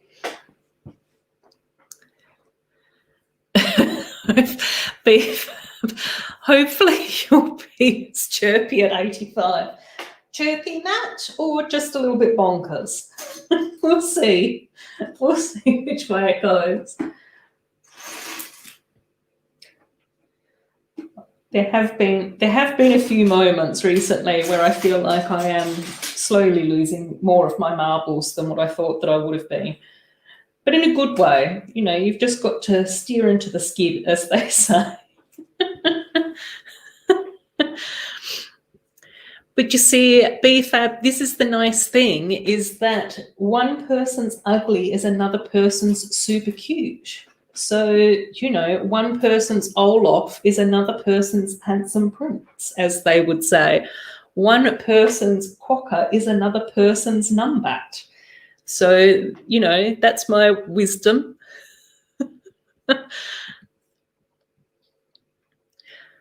Oh my gosh, that's such great news, Raps. I was saying to people earlier as well, I literally checked the Lego store today to see whether or not we've got any of the Disney Princess sets, and they've both come in. Currently, I then went on to a few different other online shops to see if I could get them cheaper elsewhere, because that's what I always do. Here in Australia, Kmart is the cheapest. Kmart doesn't have the sets yet, but the Lego store does. So at least we're getting them, and we should be getting them soon, hopefully elsewhere. Otherwise, I'll just end up getting them from the Lego shop. So I'm so pleased to hear that you've got them as well. Oh, and I think you're going to have your most big Lego regret, the Disney castle. Going to have to? Are you going to get it? Is that on your wish list, Raps? Are you going to get the Lego Disney castle, or have you missed out on it? That's not clear to me. So, exactly, one person's koala is another person's platypus. So we can't all be attracted to everyone all of the time. So we just have to be attractive to the people that love and care about us. Oh, have I gone astray again? What have I done? Oh no, that is right. Oh no, I just haven't pushed that down enough. Oh my gosh. Right. One person's bamboozled is another person's fully operational. Right. So floor. So we're moving up. Finally, guys, finally. We're finally going up a level. We'll see whether or not I can get this section done by the end of the stream. Yeah, I should be around for another hour or so, Raps. I never know exactly how long I'm going to stream for, but yes, it's just lovely that you've stopped in to say hello. So if we are still streaming, pop back in. But I completely understand that it is the weekend for you guys, and some of you do have other things that you need to get on with, which is all completely cool. I just love it when you stop in to say hello. Like I said to you guys, you know, I did actually miss chatting to you all last week. So it's nice to be back and being able to catch up with everyone and see how you're all doing, have a few laughs, which is always what we want in the world, to have fun. Right. Okay, now we're up to yellow windows, KORNÉ. So the yellow windows are on their way. I'll have to do 6 at the moment. Get them in place, which should look really cool. Yes, so I'll probably be on for another hour or so. I never know for sure, because it will just sort of depend on how we feel, what's happening, who's about, if we want to build anything extra. But usually I go for about 3 hours, and it's been 2 so far. But definitely go and look after the grandkid, Ange, and we'll chat a bit later, because we've got lots to catch up on. Oh, yes, Inktober. Yes, would be fantastic. I have been having a bit of a look at some of your illustrations, Matt, and they're so fantastic. The video that you did for the dog portrait was so beautiful. At some stage or another, when I stop spending all my money on Lego, it would be lovely to get you to do something like that for Pucky. So unfortunately, much like myself, Pucky isn't very photogenic though, so I don't know quite what that illustration would end up looking like. But yeah, you just did such a beautiful job with that one. Oh, Hayley's Bricks is here. Hi. Hi, Hayley. It's lovely to have you here. So, oh, okay. Oh, cool. So, oops. So Wraps is saying here in the Lego shop in Spain, you can, the sets aren't in stock anymore, and then you can get it. So you have to order it. Yeah, cool. So Wraps is going to have lunch. Fantastic. That's really nice. Oh my gosh.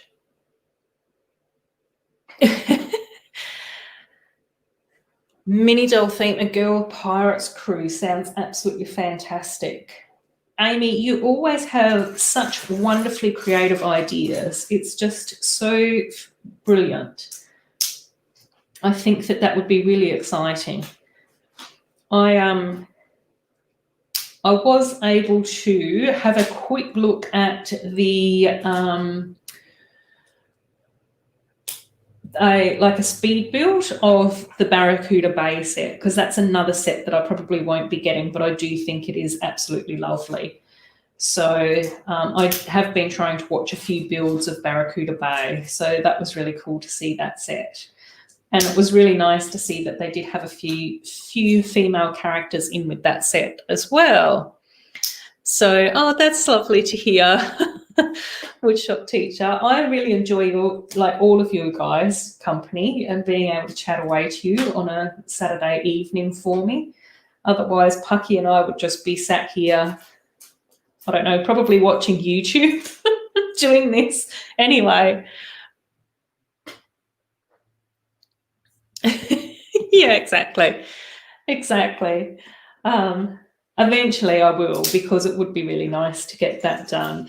And then my lovely dog Cooper, Cooper and Pucky did overlap a little bit, but it would be nice to get a portrait of him done as well. I do have a really nice photo of him in his bed though. He was gorgeous. So yeah, but obviously we are in touch quite a lot, Matt. So at some stage or another, I'll jump in there. So, oh, cool. Yep. Well, yeah, because you guys are all coming into autumn now, aren't you? Into the fall. So over here, we're just coming into spring. So we've been getting nicer and nicer weather, which has been so lovely. Today was super sunny. The wind was still a bit cold, but it was really nice outside. We have still been getting a few occasional rainy days, but that's okay because that's all part of springtime anyway, isn't it? So, yes. And the lovely yellow windows are looking fantastic here. So I'm loving that.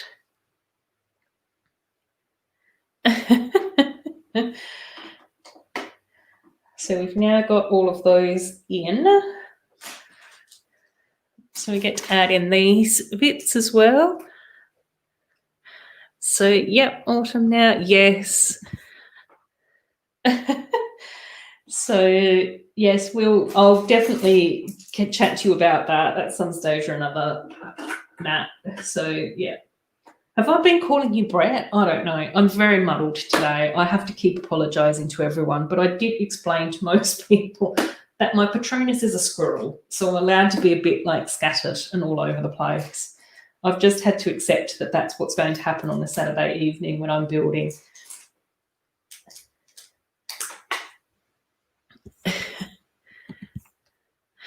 Yes. Yeah, I agree. I love the look of these little windows, and I think that it's nice that they've used sort of like the yellow glass. It even gives it like more of like a glow to the store as well, like it's being lit by candlelight. So that's really sort of quite lovely. Okay. There we go. So now they're all lovely and sort of fixed into place. I really love these curved windows as well. That's just something that is just, I just adore that sort of bay window style. I think that that's also, you know, like what I was saying a bit earlier on as well, my love of antique shops and rummaging through different places and all of those sorts of things. I think that that's also where that sort of more traditional look comes from as well. So we now get to build up a bit more of the next floor, which is cool. Oh, good. I'm glad that I've been calling you the right name, Matt. That would be terrible. Oh dear, I've had to say to everyone that the last couple of weeks has just been like really super busy and flat out. I haven't been able to get very much filming or editing or building or anything done. So it is just so nice to get back to a bit more of my normal routine and sit down and just enjoy some time with all of you guys. So agreed. I love all the windows. I think it has just been so well designed. I completely agree with that. I think that's basically where I'm up to today. I don't know what's going on anymore. I'm just so glad that KORNÉ's in the chat to keep an eye on me, to make sure that I'm not getting too flabbergasted. Oh my gosh, yes, Amy, that would be absolutely gorgeous. So I completely agree with that. Oh, no, I agree with that as well. Some stickers are easier to just sort of squidgy about a bit if you need to, but anything that goes on the transparent pieces are just sort of on there for life, and there's not a lot that can be done with them. Quite often, like with this type of sticker, like even I've found if I've got secondhand sets, if you just heat up the sticker a little bit, like even if you just rub it between your hands or something like that for a little while, usually you can sort of push it to straighten it up again. That's one of the things that I found to be quite useful. So, right, that bit. Oh, Pucky's having a grumble now. Are you okay, Bob? So,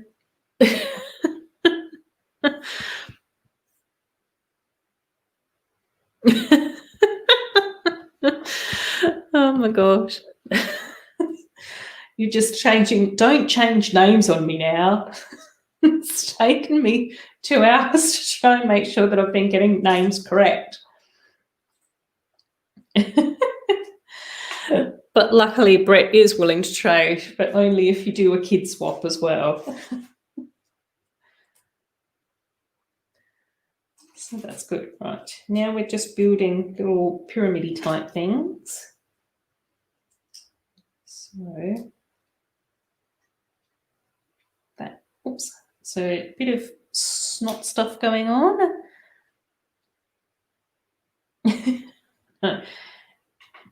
Exactly.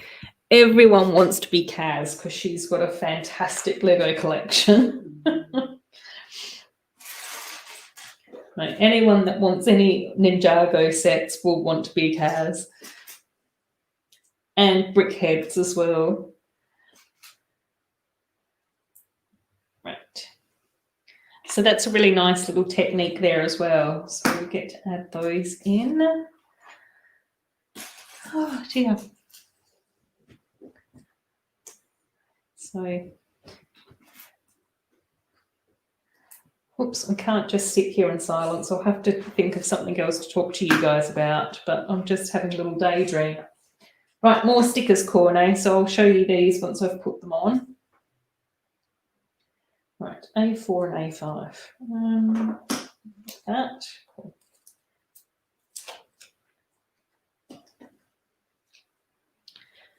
So, Matt, what else has been going on for you? Let us know. Oh, yes. I've heard about Robin Hood's hot tea technique. So I fortunately I haven't had to use that so far because most of the time I can just squidgy them around just with a little bit of heat. But it would be interesting. Do you know if that technique works on the transparent stickers that KORNÉ and I were talking about? Because they're the only ones that I haven't really been able to fix that easily. So that's the little trick that I'd need to figure that out. Oh, yeah, exactly. I know. I have to just do my best to line them up. Right, so there's the next little stickers. Ah, it's fuzzy. Hang on, let's see if I can do this to it. So Ollivanders. So not too bad. There's a bit of glare from my light, but that's because we're streaming in the evening. But there's that sticker, so there we go. I know all of the Ollivander stickers are split up as well, are they? Oh, yeah. So we've got 2 split up stickers for Ollivanders and then 1 split up sticker for Scrupulous. So I'll have to do my best to focus and concentrate during those moments. Right. More bricks. So obviously we're covering up some of these little coloured parts on the interior, which is fine because quite often that's what Lego does, doesn't it? And more little green bricks. So hopefully I've done an okay job with those stickers. Sometimes I do get a little bit wonky-eyed at this time of the evening, but that's what happens when you're an elderly person. Not that you'd realise that, BFAB, because you're just a young gun.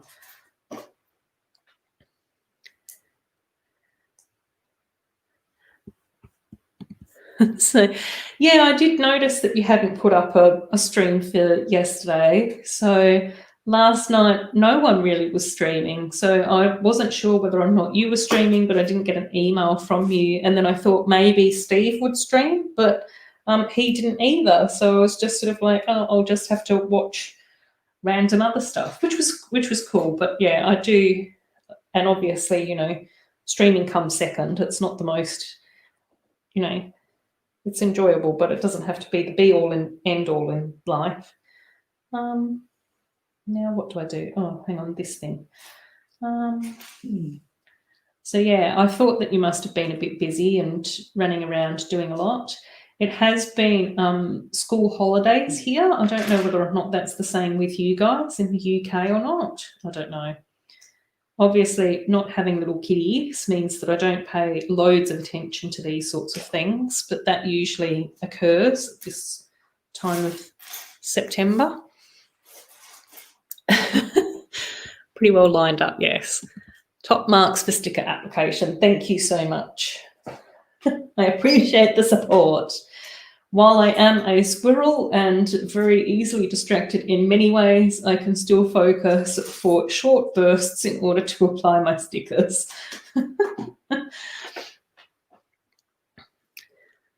So, exactly. It's really lovely how Lego hides their little bits and pieces. I completely enjoy that as well. One of my favourite builds was actually the Steamboat Willie set for that very reason. Oh gosh, now I've got to figure out where all these go. So let's start with these ones because it is literally like a rainbow on the inside. So I just thought that it was so funny how Lego had taken this sort of black and white set with all the shades of grey and then on the interior just turned it into an absolute beautiful, colourful rainbow, which I think is done a little bit in order to get more coloured parts out into the Lego universe. But it's also sort of quite cool to be able to have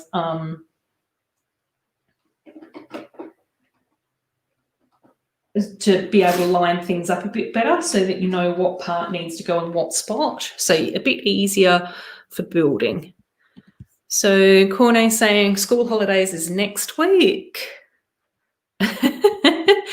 Don't apologise. That's fantastic. That would be absolutely brilliant to have your own private theatre company perform a Lego play for you, Mama's Bricks. I'm sure that was absolutely brilliant. One of the, quite a random little story, but I do know that for quite a long time, when my brother and I were much, much younger, so 150 years ago, we would put on skits called The Wombat News, where my brother and I would make up news reports about various wildlife and animals and whatnot. And my poor mum would get home from work and then she'd have to sit through the Wombat News, which would drag on and on about pure nonsense. She was a good sport and obviously put up with us rambling on about the Wombat News and various weather reports and news reports that my brother and I would create as part of a play. KORNÉ saying we've just all chosen an Australian theme animal for ourselves. And so yes, Angela is a possum. Legolomaniacs are an elusive numbat. I'm a dingo. Mama's Bricks is going to be a koala. Oh my gosh, yes. The koalas are so beautiful. They're just such lovely little creatures. I've been watching, I don't know if any of you guys would have heard of this TV show. I'm not too sure whether or not it ever aired in the UK or not. But I have been watching a lot of episodes of The Bondi Vet as part of my sort of random YouTube viewing. So there are quite a few episodes of The Bondi Vet on YouTube, and he is an Australian vet that often treats Australian wildlife. So yes. And then they have different sort of segments at different like reptile parks and wildlife parks. And I think that the Bondi Vet has gone international a few times to Africa and that sort of thing too. So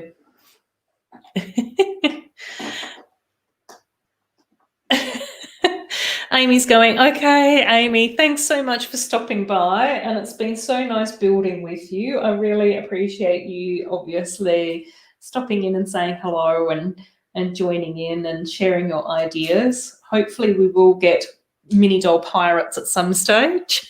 Yeah, dingo. I don't know why a dingo, but we went with a dingo for me. Based on today, I think I'd be much more inclined to be some sort of random kookaburra or something. I think all I've been doing is laughing. So, yes, because it's been absolutely lovely catching up with you all. So, yeah. No, yeah, dingo. I don't know why a dingo. Why did we pick a dingo for me? I think that was that one of your suggestions, KORNÉ, or did that come from BFAB? I can't remember who picked a dingo for me.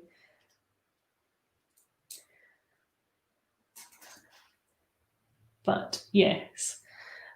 Oh, I don't think anyone's a bandicoot yet, though. Bandicoots are also really cute. That's or a bilby. Quite often we, instead of having rabbits at Easter time, in Australia we have the Easter bilby, because, you know, we're just a country that's a bit like that. I'm sharing all our Australian secrets now. Quokkas and bilbies and numbats. And I think that both Brett and Angela started off as being sloths, but then they've been recruited over to Team Possum. So, oh, woodshop teacher, what Australian animal did we pick for you? A wombat. Were you a wombat? Is that right? I'm trying to remember now. We've been having some very strange conversations here. Miss Bricks. Sugar glider. I like that. Yes. That sounds good fun. I'll take that. They've got cute little faces as well. So let's go with that.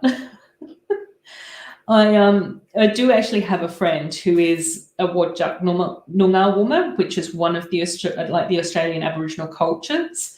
And as part of their culture, quite often they have an Aboriginal version of like a spirit animal, which is a little bit different in Australia, like in Australian Aboriginal culture, but kind of the same thing. And her animal totem is actually a dingo. And so she always sort of has a good laugh about that one. But she's also one of these wonderful women who is actually a bit feisty and very protective of her family and a very loyal friend. So has a lot of lovely dingo-esque qualities as well. So, yeah. Woodshot teacher. Yes, that's it. You're a wombat. Yes, team wombat all the way. I think that if you're a Hufflepuff, then a wombat definitely makes sense for your Australian animal. Or maybe a wallaby. Yes, wallabies are gorgeous as well. A little bit smaller than the Be Fabulous kangaroo. But kind of cool. I actually, as a kid, I was actually a bit obsessed with rock wallabies for quite a long time. So maybe a wallaby is quite a good fit for me. Right.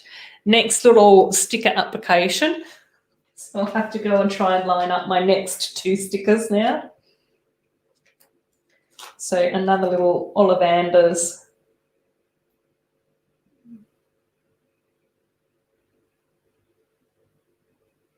Ooh. Right. Don't think that this one's quite as accurate as the last one, but there's not a lot in it. So hopefully if I can just get this one to be kind of similar, then it shouldn't be too noticeable.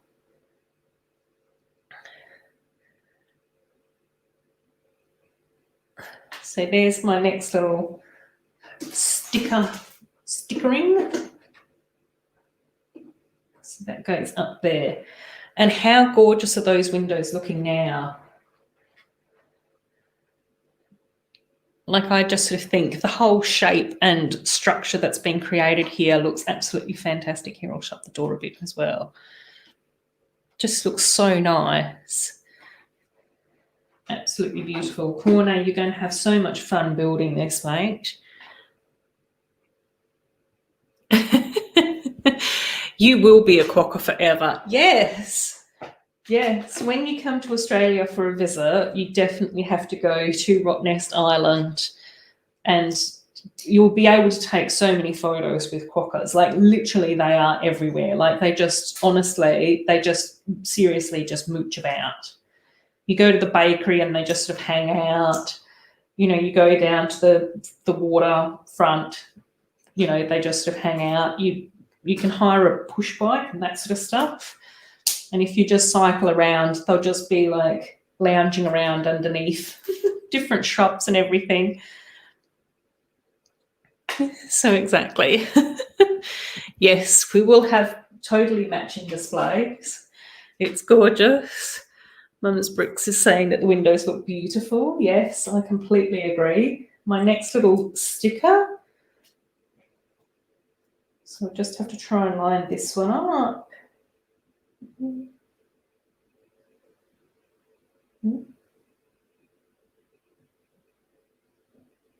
The moment of silence. Right, so there's this sticker, Makers of Fine Wands since 382 BC. So again, just really nice, really simple, ties in with the shop and all of that. And then this tucks in here. Is that right? No. Oh, hang on. No, I've got to add in a tile here first. Almost missed that tile. And a tile here. And then in here, so up here, there's actually like a little hole, like we've left a space in here, whereas over this side it's been filled in. Can you guys see that? And then this actually slots in here like that. So that then all this section along here just looks really like nice and neat. and beautifully constructed. So I'm really pleased with how the Lego designers have done that. That's been absolutely awesome. Right, on to plates.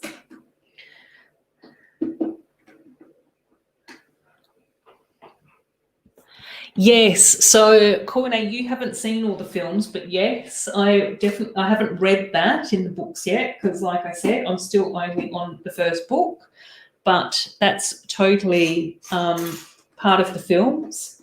So we do get to see that in the movie. And yes, Harry does come and rescue Ollivander, which is, you know, cool. I don't know why. Well, I've already sort of said that I've got a bit of an affinity to wand making.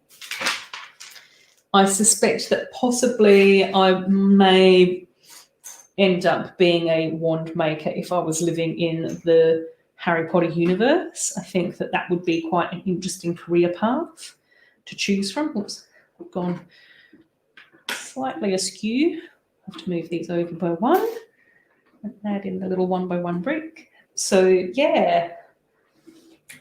Does anyone else have any ideas about what career choice they would have if they were living in the Harry Potter universe?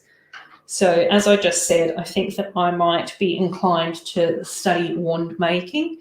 I think that that would be really cool and interesting. I think that learning more about wand lore is something that I think would be really cool and fascinating to learn about. So yeah, let me know if any of you guys have any ideas about where you might end up in the Harry Potter universe. Except for you, BFAB, we already know where you'd end up. Not even sure if BFAB's still here in the chat. Each and every one of your wands would explode upon you. Only for the naughty people. That would just be like a small little cheeky spell that I would cast on each wand, depending on the user. And if I liked you, then your wand wouldn't explode on first use. Because I'm that person. Exactly. The wand chooses the wizard. I just like that philosophy. I think that that's a really interesting philosophy. You know, I just sort of think things like, you know, having faith in following a path and all of those sorts of things are quite interesting. So that's where I think I enjoy some of the wand making philosophies.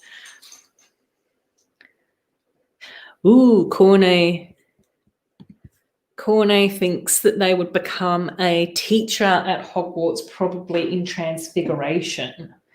Yes, I think Transfiguration is really interesting as well. I don't know whether or not that would be my speciality.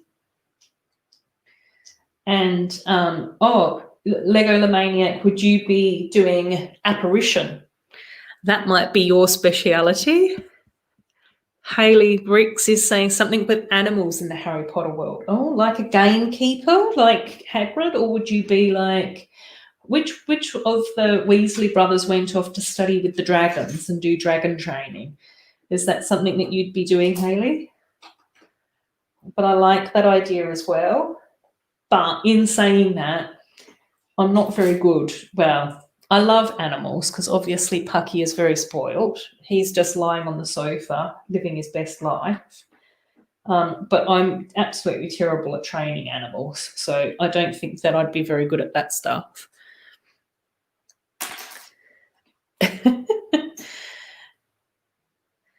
So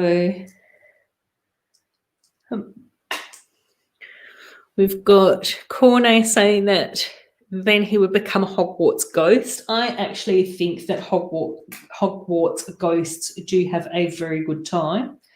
I think that they seem to have a lot of fun.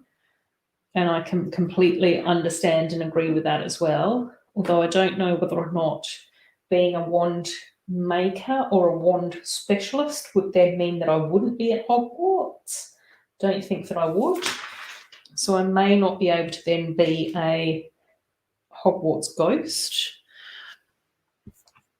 And then if the wand chooses the wizard, why would Ollivander need to display wands in the window?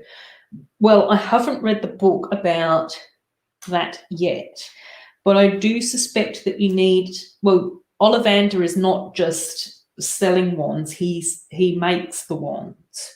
So he is a wand maker. And then I think that you do need possibly someone to guide you in the selection of your first wand. So when Harry Potter goes into Ollivander's, he tries a few different wands before the right wand is the one that chooses Harry. But obviously a wand is still an inanimate object, so you still need a human being to pass over the wand. Is that a very lengthy description about wand making? I think I've thought about this far too much. Brett's going to be a wizard. I can understand that completely, Brett. We'll have to come up with what your speciality would be, though. You'd have to do something with travel or something, wouldn't you? Like, I'm surprised that you haven't picked just, you know, being the train driver of Hogwarts. But I definitely think that you would need to be doing something a bit more special than just train driving. So, yes, so KORNÉ saying that Hayley Briggs would become a zoologist in Fantastic Creatures like Charlie Weasley and Newt Scamander. And yes, Charlie was the one that went off to train the dragons. Yes, that's correct.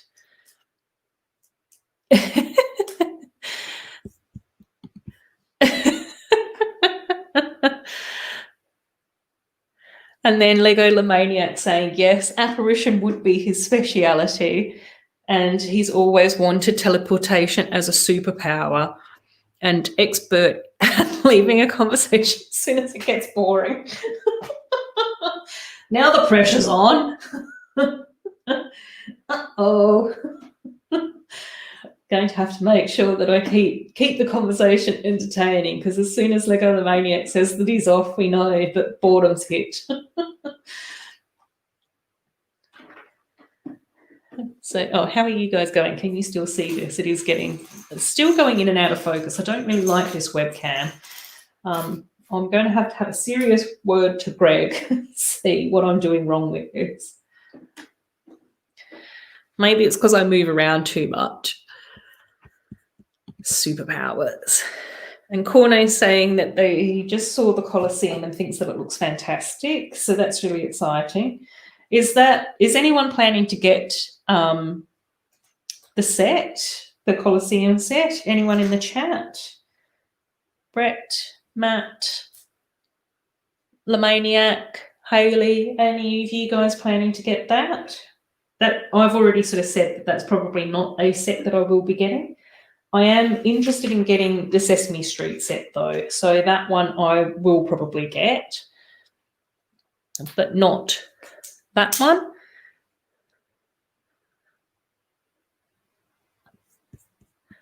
Oh, okay. Oh, cool. A wizard. So Brett's planning to be a wizard like Dumbledore. Oh, cool. Yes, I can see that, definitely. So we need the pensieve. So, oh, Brett, there we go. You could be in charge of memory spells. I could definitely see you doing something like that. So you'd be able to have like the pensieve with the memory charms. Again, I think Gilderoy Lockhart was quite good at memory spells as well. Something along those lines, I think, would be really interesting for you, Brett. And then we've got, oh my gosh, Mum's Bricks. Yeah. Aurora's Cottage. Yes, I'm so excited to try and get hold of that set. I'm going to have to be a little bit patient and hope that it pops up in the stores soon. And hopefully then I can get my little paws on hold of it. But I feel like I've been waiting such a long time that it's sort of like now getting to that point where I'm like going, oh, maybe I should just get it from the Lego store, so I've got it. which is what I did with a lot of the Trolls sets. And then they popped up in Kmart for a lot cheaper. So I was just like, no, I've just got to be patient and wait. So not within your reach. No. Britt's going to be KORNÉ's boss. Yes, I can see that happening as well. Woodshop teacher is saying to have hard time to fit the Colosseum in your city. Yeah, I think that that's going to be the challenge, I think, with a lot of us, is the space factor always seems to come into our purchasing decisions. Well, not always. I have no idea where I'm going to put Diagon Alley. I suspect that I'm probably going to have to do a few multi-level bits in my Harry Potter area in my spare room.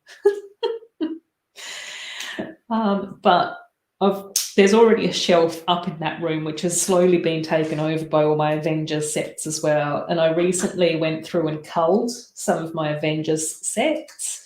Not got rid of them, just put them away. I still can't fit all my Avengers stuff on that shelf. And then I've also put away a lot of my hidden side sets as well, but not all of them. I've kept my favourites out, but it's getting very, very squishy because the hidden side and Harry Potter are next to each other. So I don't know how this is going to ever fit together. Lego Lemaniac may get the Colosseum. It will depend. Oh, am I missing something?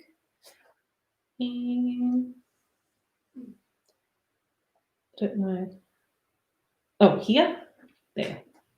Right. Right, found the spot for the little 1x1 brick. So that's good. Microscale, Hayley's saying, we shall see. You do like collecting the architecture sets? Yes. I do think that that's going to be interesting as to how that sort of pans out. I do think that... Oh. Right, bags number 4. Hang on, let's just see how many bags we've got to get through for this. Oh, up to bag number 5. Right, cool. So we do still have some time. We might end up being a slightly longer stream this week, but we'll see. We'll see how we're feeling once we get through bag number 4.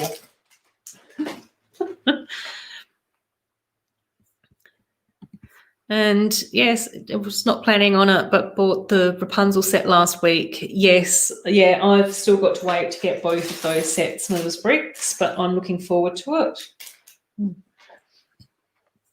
And KORNÉ is asking about any opinions on the Lego Ideas globe.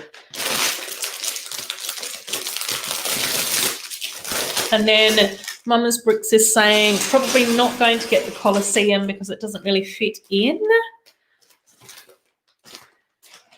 So yeah, I do think that the construction of the globe is really interesting. I don't know whether or not it was the Lego Ideas globe, but I think I might have seen an interview from the globe builder on possibly Beyond the Bricks a little while ago. And the designer, it was actually really interesting how the designer sort of came up with the whole concept and all of that sort of thing. So I sort of go, I can definitely appreciate it. But I think much like the typewriter and the piano, it's just not for me. Like, you know, as you guys know, I love my friend sets. I love the elf sets. I love the princess sets. And so they're like my sort of main themes. Obviously, the elves not being made anymore, so I've drawn a line under that. But you know, I also collect the Harry Potter, as you guys know. I can see I've got some of the hidden side stuff. There's not much more to go with that, and then some of the Avengers stuff as well. So you know, I just sort of go, that's sort of like the sets that I enjoy. I haven't ever really done even a creator expert. I haven't done, what else is there? Haven't really done, you know, anything sort of outside of that. So I just sort of go, you know, as far as the idea stuff are concerned, I did get the Friends, the TV show idea set. I did get the Steamboat Willie set as well, but I sort of go that falls more in Disney, which is a bit more of my thing. So, yeah, I don't think that the Colosseum's really for me. But again, it's one of those sets where I just sort of go, I definitely see myself watching somebody else's video on that set and sort of enjoying it, enjoying watching their enjoyment from it. And then, oh, Jess is here. Hey, Rogue, how you going, buddy? Good news. I have double-checked with the post online, and it does seem like our posted prices have gone back to normal-ish. And I do have a little parcel that I'll be sending over to Kaz as well. So I'm hoping that at some stage this week, I'll be able to duck out and get to the post office and send your little parcel over to you. So I'll definitely send you a message to let you know once I've put in the post so that you know to keep an eye out for it. But yes, it does seem like from what I saw online is that our postage has now gone from $25 back down to $3.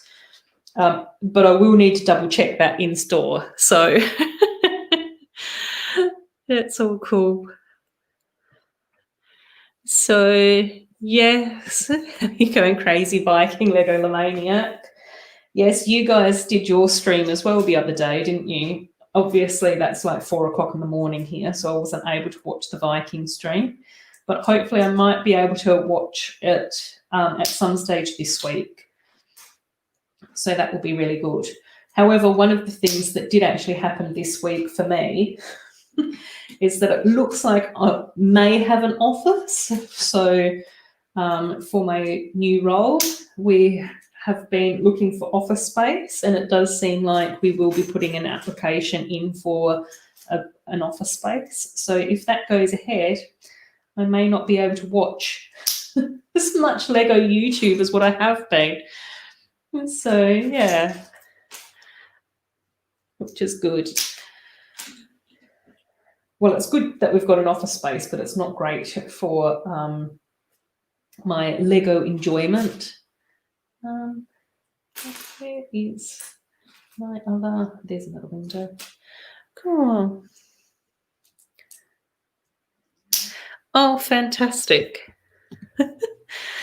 So that's really exciting. Yeah, KORNÉ, that you'll be starting your internship at a primary school. Really nice to hear. I'm sure that you'll really enjoy it. I think primary school age kids are generally really lovely to hang out with. So I'm sure that that will be really cool, and you'll get to have a bit more of an idea about what it's going to be like to be a teacher.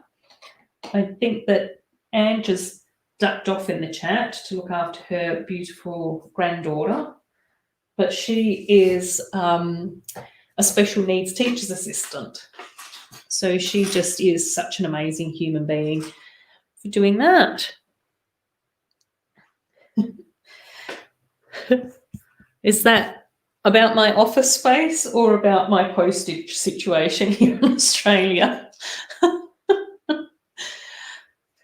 Are both of those things awesome? Don't know.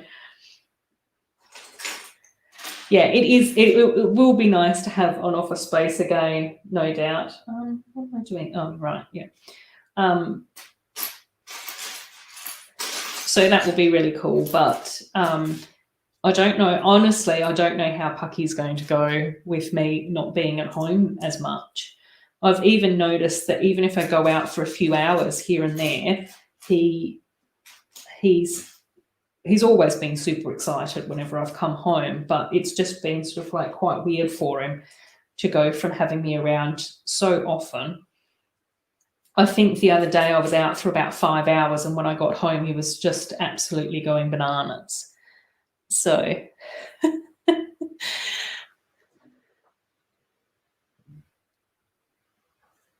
oh, everything's awesome. Yes, it is. Oh, yeah. Oh, I know. Sometimes it's just such a shame when streams clash, particularly when there's really good people in both. So, but I do find watching the Viking stream, like rewatching it like as a replay, is very, very entertaining. The stream where Jacob was building a puzzle box still makes me laugh out loud. Him and his puzzle box was an absolute... He went very far astray very quickly. See, it still makes me laugh. Right, more stickers. I've got to do more stickers. So... It's awesome, like an awesome possum. Exactly. If we all just behave like awesome possums, then the world is a happy and delightful place, especially if we get little bananas in a tree placed there by a lovely, kind lady.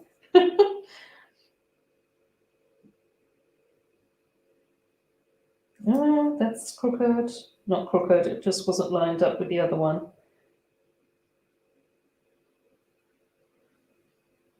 Sorry, I'm quiet, guys. Just concentrating on stickers. Right, that's looking quite good. So there's the scrupulous.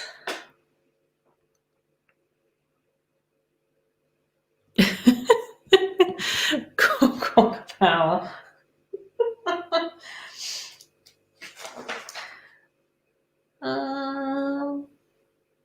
Right. Okay, now what am I doing? Right, this bit.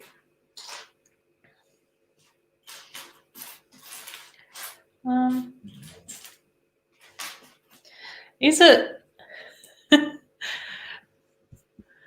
it actually part of the lyrics? Have I missed something about that? Although, mind you, I'm not that great at hearing lyrics. I usually have to read them. All my secrets are coming out tonight about being a flaky squirrel. But a very nice flaky squirrel. I don't know. Right.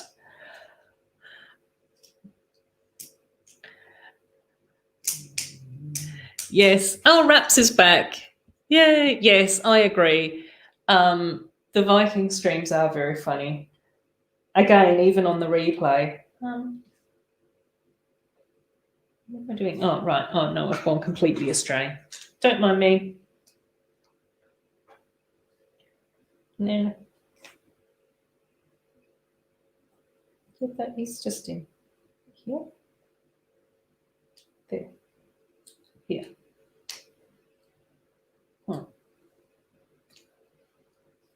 Is there meant to be something underneath this? Just talking to myself. Don't mind me, guys. I'm just going back and forwards with the instructions. Oh, there. Right. Okay. I think I've got it. Oh, during the wrapping. Okay. Right.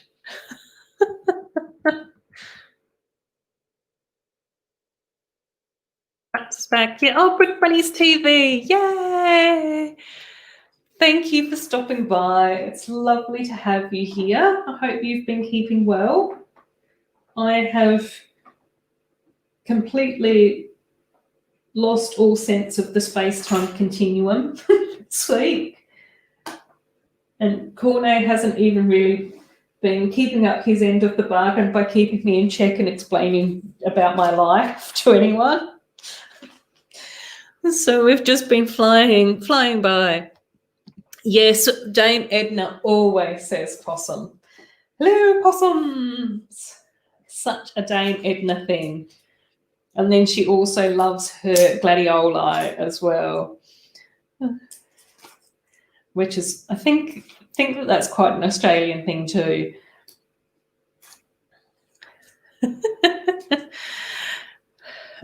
Oh, at the end of the credits, when they start rapping. Okay, I'll have to keep an ear out for that.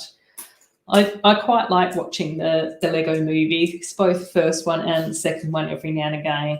they're quite a nice thing just to have on in the background on a weekend or whatever, particularly when it's just been like, yeah, a bit of an intense week or whatever. So there's a few films that I quite like just to have on in the background while I'm doing other things. And that's one of them, which is kind of cool. Right. So we're getting another bit more of a storefront here. Mum's Bricks is thinking of doing a stream sometime. Yes, you should. It is a bit daunting. Like, as many of you guys know, I said so in my first stream that I was really nervous to stream and all of that sort of stuff.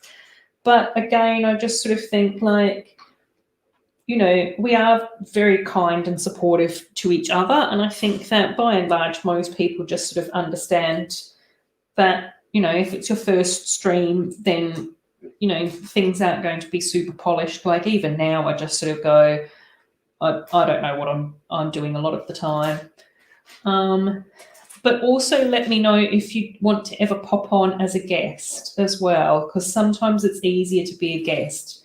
I know that the first time I streamed was actually with Lego Maniac, and then I was for your 24-hour stream, which was really cool. And then I did a few 72-hour streams as well with different people. I do know that Lego Maniac invited me on to his 24-hour stream, but that was in the middle of my evening time. But fortunately, a few other people did as well. So again, Mama's Bricks, just, you know, always reach out and do that. Like I keep saying, I do intend to have people on as guests.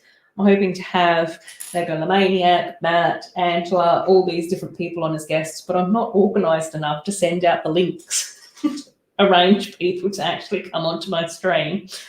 Is anyone surprised? No. So, yes. I'm squirreling Lego away. I always squirrel Lego away. KORNÉ would love for you to do a stream as well. You guys are saying hello to each other, which is lovely. Lego Maniac's now rapping in my comments, which is cool. Life is good because everything's awesome. Lost my job. There's new opportunity, more free time for my awesome community. I feel more awesome than an awesome possum.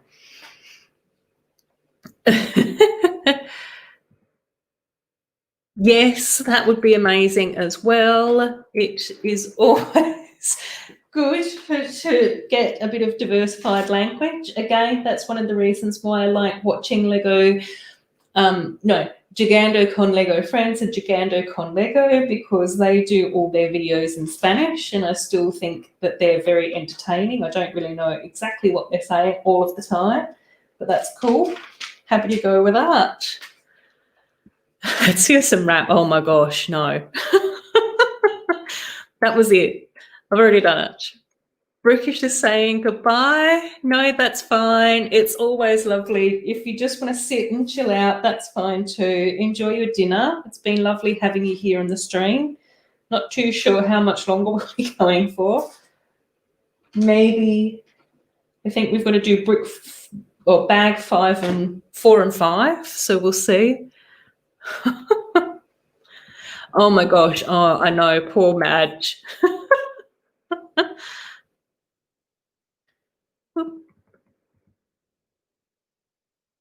Right, hang on. I'm just scrolling backwards and forwards. Yeah. But we're just saying yes, bye to Brickish. Have you noticed the pig which explodes into sausages in the Western chase scene? I don't know. Have I? Oh, okay. Oh, there we go. That's a good question for the chat. Does anyone have a small camera to use as a train cam? Mama's Bricks is looking into it, but have no idea what to buy.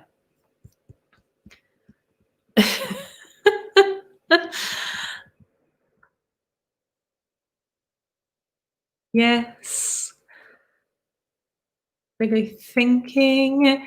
Lego, let's release Disney 21 sets. Okay, so now we have those and tradition. Of course, we're going to release like 7 million and one Cinderella's carriages. Yes.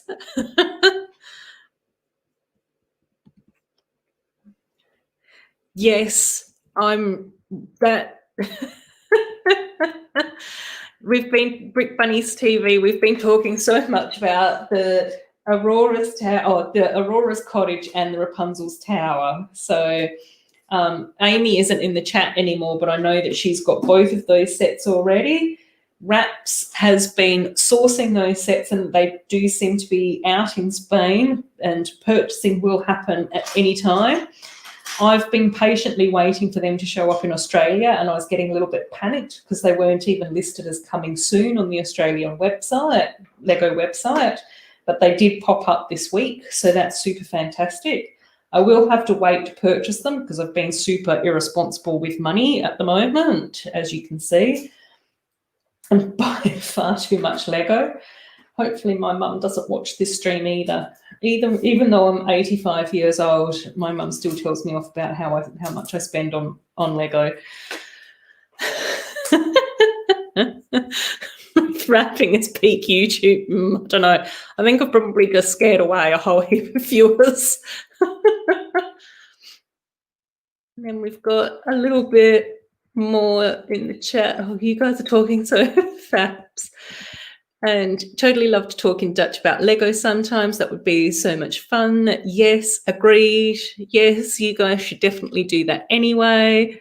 And then we've also got Sarah Star Bricks, yes, who is absolutely lovely and fantastic. And I have been on her 72-hour stream as well. She was also one of the super kind and supportive people that encouraged me to stream. So she is absolutely lovely. I haven't heard of Fubuki though, so, you know, I'll try and remember that name and look into it because I always like coming across new Lego channels and that sort of stuff and checking out people. I'm not wrapping that, Matt. I'll put that up in the comments, but I'm not wrapping that. Oh, Tayshawn is here as well. Hi, Tayshawn. It's lovely to have you here, buddy. Our chat has just gone very creative this week. I agree. I want the stepmother and I want the stepsisters if we're getting any more Cinderella sets. I also really, really wanted the 3 fairies in the Aurora's cottage set. So I think that you deserve a sleep in and a lovely breakfast, Tayshawn, so that's fine. Oops, hang on.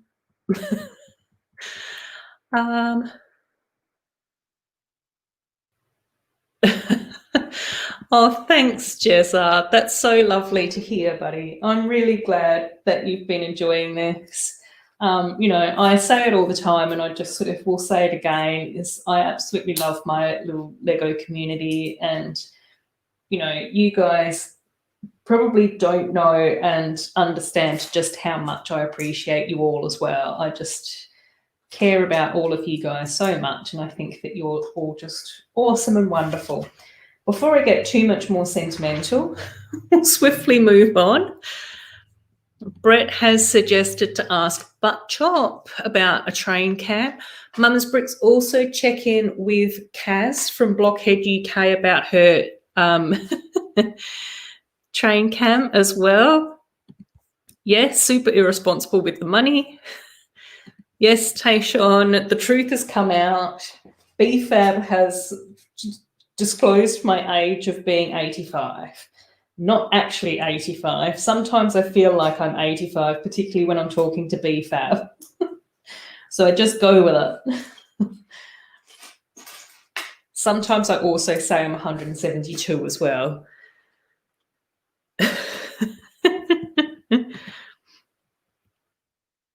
So, yep. So we've got, so Mike must be Fubuki, is that right? I know that Sarah is American. So again, yes, Aurora. In Spanish, it's very easy, but in English, it's very difficult. Yes. It's not a super obvious or very common English word. Again, a random fact about me is that my mum is a very good dancer and did ballet for many, many years. And one of her favourite ballets was actually Sleeping Beauty. And so one of her favourite names in Sleeping Beauty, of course, was Aurora. So growing up, I used to hear about Aurora a lot, which was quite random because obviously not everyone would always understand that that was Sleeping Beauty's actual name. So more, oh, Smiley, Jan and Smiley, yay! So glad that you guys are here. I hope that you guys are enjoying yourselves. I did have to apologise to many people in my stream because I had to say that I was at your party last week. So, which is very cool. So that's really cool. Yes.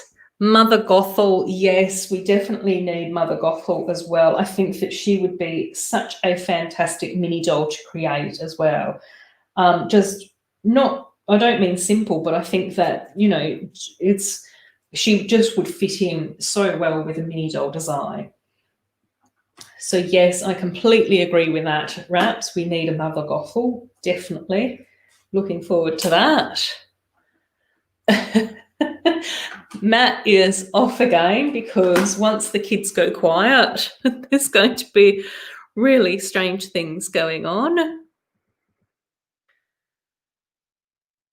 And then, yes, KORNÉ's agreeing with Mother Gothel, exactly.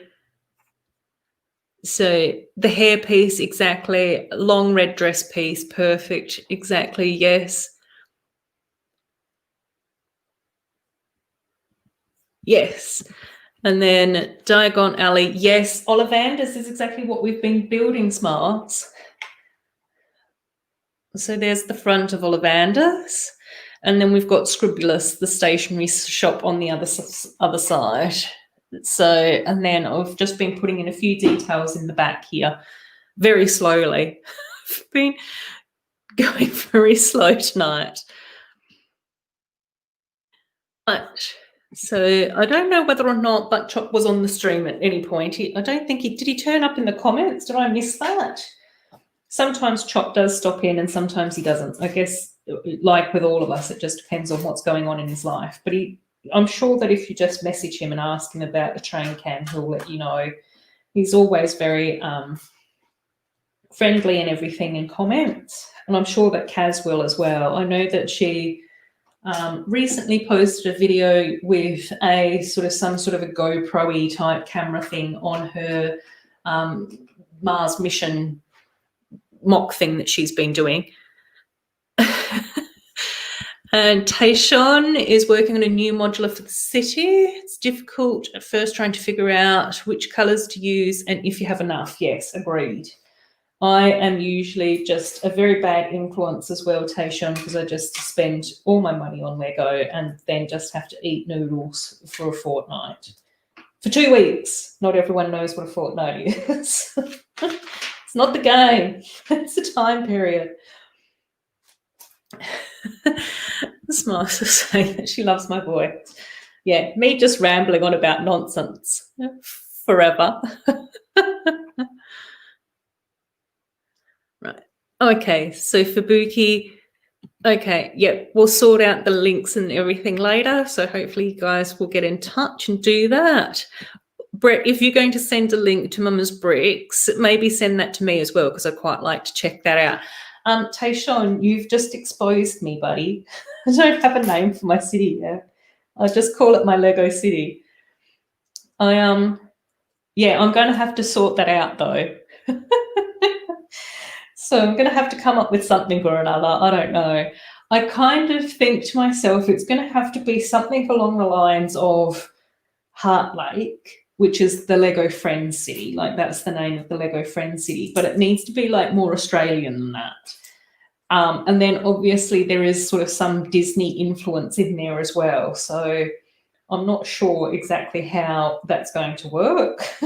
what the name is going to be ever. And I haven't ever been able to like settle on anything, so that's why I've not really sort of named it. And I do think that quite often it's nice to have some sort of like Brixonville, you know, that sort of vibe to it. But I think for my city, it needs to be more centered around some sort of Heart Lake-ish type thing. So the apartment above Scrupulous, a Death Eater lives there, mostly because of the skull. Can we say that? That a Death Eater lives above Scrupulous? We'll have to see. Good thing that Jezza likes noodles as well. Excellent. You can always tell a Lego fan by the amount of noodles that they enjoy. Oh, Adoraville. Oh my God, Tayshawn, that is genius. Such good play on words. That is absolutely brilliant. I love that. Brixville, yes. Oh, cool. Yes. Excellent. Go and check out Brett's bridge build. Hopefully that will pop up in one of your videos as well, buddy. Looking forward to seeing that. Yeah, Brixville. I don't know about Roofopolis because I do sort of think that it would be nice to have it more focused around a Dora build rather than Roof, you know, because then what happens to Pucky? He's just going to get rejected. Cool. Oh, the Grand Hotel Tower has fallen from the. Oh no! Have you just had a break, Raps? Has one of your builds just fallen off your shelf? Oh my gosh. Yes, Mama's Bricks, thank you so much for stopping by. It's been lovely to have you here. Also, thanks so much to Lego the Maniac for stopping by as well. I absolutely love it. Adoraville's fantastic. KORNÉ saying go with Adoraville. Maybe depending on what happens in my city in the future, if I do end up doing like more of a city area with like shops and the mall and all of that sort of stuff, KORNÉ, what we can do is have Roofopolis as part of the larger Adoraville. So like Roofopolis is like a city or a suburb within the broader of Adoraville. Does that make sense? Am I just talking? I think I've been talking nonsense for a very long time today. So we've now got the little couch in here as well. Oh, I didn't show you the sticker on that either. Let's do that. So there's a little sofa, which is actually a really nice build. So quite a few like little studs on the side technique with that, but really cute. I really quite like this color as well. And then the few like little patches and stuff on the back of that. But no stickers on the seat. So just on the back, which is, you know, that's cool. But maybe the seat cushions would have had those little divots in it as well, possibly in the real world. Yes, I completely agree, Jezza. I think that that's the beautiful thing about Lego. I know that you and I have spoken about this a few times, but I just love having the variety of Lego. Like, I just think that it's so cool and fun that we all get to enjoy something and create something a little bit unique and a little bit different. So, and I think that it's so nice to be able to put creativity into our cities as well. Like, I've really enjoyed seeing what Jacob has been doing with his Brick Bakery City. What's the name of Jacob's city? I've completely forgotten now. Oh my gosh, just as we were talking about city names as well. That's so terrible. Yeah, but you know, I just sort of go, it's nice that it all gets to be a little bit unique. And I think even in cities that do have like some of the modulars and some of like the more sort of like fancy sets, like even for my city, I don't think that I'm going to be able to modify the Disney castle because that's just so perfect and beautiful. But I just sort of think finding a place for it and doing something a little bit different or unique with it is just fantastic. Like it just brings me so much joy to have that going on. Oh my gosh, and cool. Oh my gosh. So yes, so we've got I know, I remember I was filming one of my elf shelves. It was Nida's elf shelf, the water elf shelf. And as I was moving the shelf from my bookcase in my like spare room over to the dining table to actually film it. Oops, oh no, I've done that wrong. Right. It came like a whole third of my build just came off and smashed onto the floor. And I was just like, oh my gosh. Yeah. It wasn't good. It wasn't a nice feeling. I didn't enjoy it. It wasn't enjoyable in any way, shape, or form at all. But I think the thing that I just had to do was breathe through it and remember that at least with Lego, you can rebuild it. So, you know, if we ever drop it or if it ever smashes, it is a pain to have to sit back down again and rebuild it, but it can be done.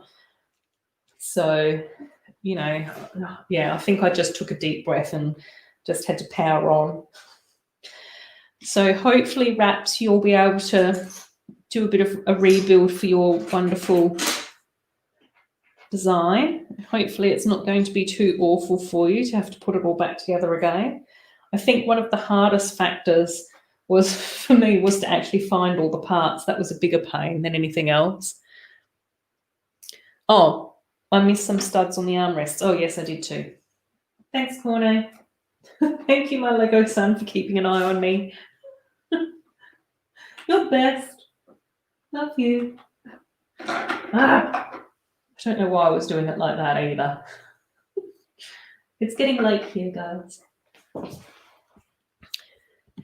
Tayshawn is, Bakersville. Yes, woodshop teacher. That was going to bug me forever. Bakersville, of course. I knew it was somethingville. I just couldn't remember which one it was. Oh, my gosh. Thank you. Tayshawn is saying that in the future, building a huge shopping mall. Year from now, still more projects. Oh, I know. I think that's the other challenge with Lego as well, is there's so many plans and ideas that I have, and I've got so many builds partway done. Having partway done builds has just really gotten away from me in 2020. I think I did a much better job a few years ago of actually finishing things off and really focusing on just being like, no, I've got to focus on ordering these parts from Bricklink to get this particular build done. I think one of my very early videos, not builds, because I was building for a few years before I put anything on YouTube, was Miranda's castle from Brave, Castle Dunbrock. And I said that with such an Australian accent, not Scottish at all, but we'll just have to let that go for a bit. And that was actually on request of Amy, because Amy was one of my first YouTube subscribers. And so I built that one so quick and got it done so quickly. Fortunately, because it was largely tan bricks, it was actually quite, easy to get the parts. I think I put in about 2 or 3 different Bricklink orders. And I think that they arrived staggered. So by the time I got the second order in, I was just finishing off some parts, and then I realized that it wasn't quite right in a few areas. So then I was able to put in my third order in order to get the castle finished off with all the parts that I actually would like for it, desired for it. So that happened really quickly. And since then, I don't think that I've ever created a mock as fast as that. So Pucky Town is good, yes. Oh, we can do like an animal friendly area in Pucky Town. That would be kind of cool. In a lot of the Friends sets, we've got like dog shows and pet shops and doggy daycare centres. So Pucky Town would be the perfect place to combine all of those sets into an area. That's another idea that I've got to build, guys. It'll be years before we see Pucky Town. So, oh, Practice Castle. Oh my gosh, yes, Merida's Castle. Oh, I've been exposed. Yeah, but KORNÉ, you should realise by now that I can't remember anything when I'm streaming. That's why I need your support. And Jez is saying that he relates, always trying to catch up with builds and new ideas. His own plans are so far behind. And to release instructions for them. Oh, yes. I can't even imagine how you're going to achieve all of that, Jezza. Like, your builds are just absolutely beautiful and fantastic, so they deserve instructions. I know if Lego Lemaniac was still here, he'd agree. I know that he's built a lot of your designs, and as you know, you have one of my favourite channels on YouTube, even though we have no building overlap very much at all. And I thoroughly enjoyed building my Adora bike, which I still haven't done a video for because I've just been getting further and further behind with my videos as well lately.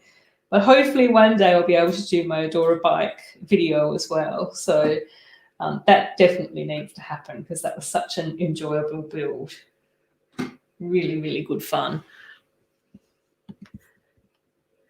Oh, thanks so much for stopping by, Woodshop Teacher. I'm really glad that you enjoyed the stream. It's always lovely to have you here.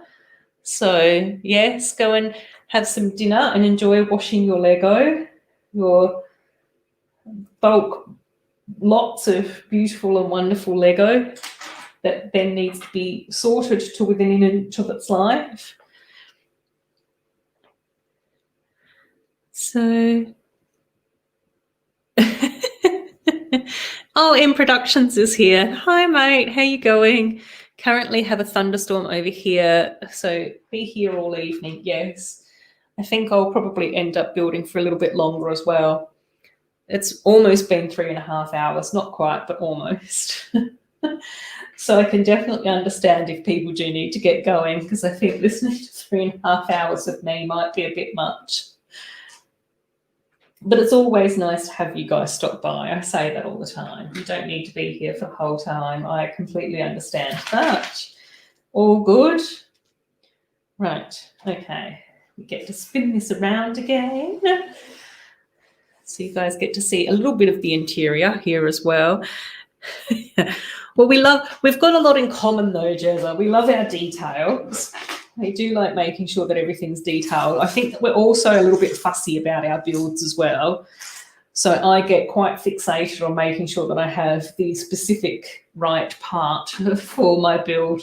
And if I've got a specific clear idea in my head about what my build needs to look like, then that slows the whole situation down because I need to order parts in, which can take a while here in Australia. So... But yeah, what we build is very, very different. But again, I think that that's the fun thing about Lego, is that we don't all have to be building the same stuff all the time. You know, in the same, I enjoy so many of the Lego channels that I watch and the builders that I enjoy watching, because quite often it is something a bit different to what I'm doing. And I think that's really cool for like creativity. Can't all be building and looking at the same stuff the whole time, then you don't get any new ideas. And M Productions is saying that they've just woken up. Yeah, I'll have to finish off this book. So yeah, I won't be able to leave this half built. We'll have to just finish off this section, KORNÉ. So once again, you and I are definitely on the same page. So you can just curl up, keep yourself warm during the thunderstorm, which is always sort of quite, you know, awe-inspiring as far as, you know, nature is concerned.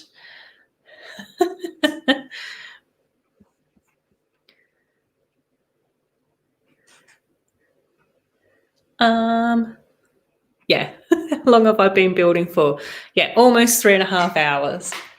Yep, KORNÉ's just said that. In 3 hours, you have to record a podcast. Yeah, no, we'll be finished before then. Definitely film your podcast. I don't expect people to sit here and just watch me ramble on for hours. We're on to bag 4 at the moment in productions, and then we've got bag 5 to finish off, and then we would finish this section. So Ollivanders and Scribulus will be all done at the end of bag 5. So not too much longer to go.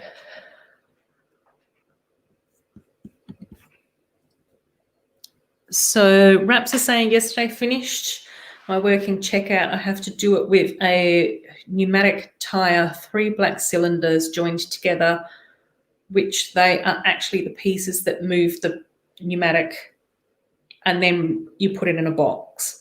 Oh my gosh. Yes.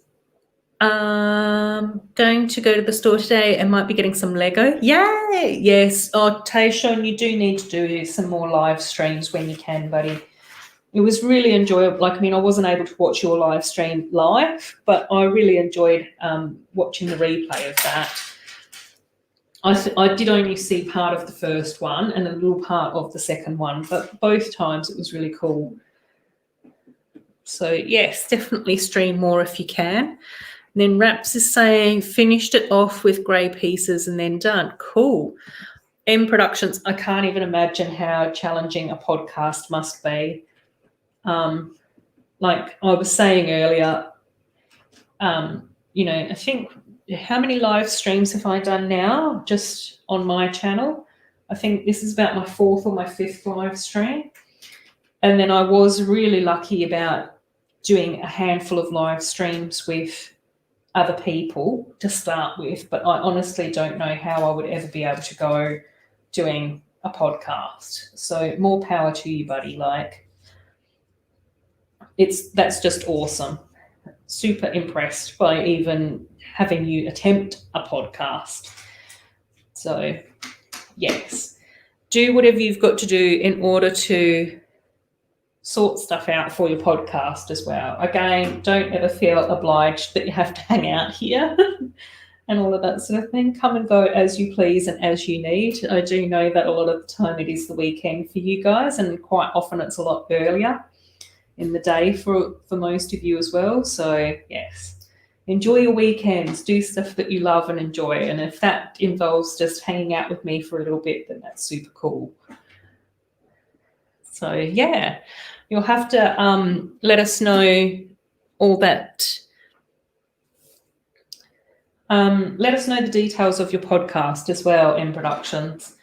I don't really do podcasts myself, but some of the other guys in the chat might enjoy tuning in for that. So, you know, definitely keep us in the loop, buddy.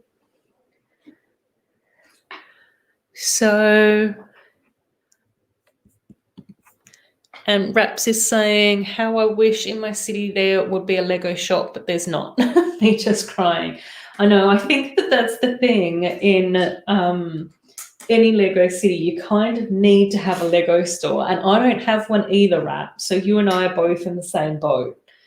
I think that at some stage or another, I might have to mock one or modify an existing Friends set into more of a, I don't know, Lego friendly shop type situation.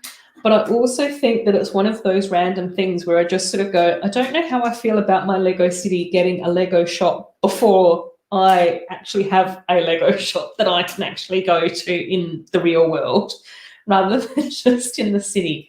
Does that make sense? So yes, but I do always enjoy seeing the Lego shops pop up in the various Lego cities. And I know that there have been a couple of Lego shop sets.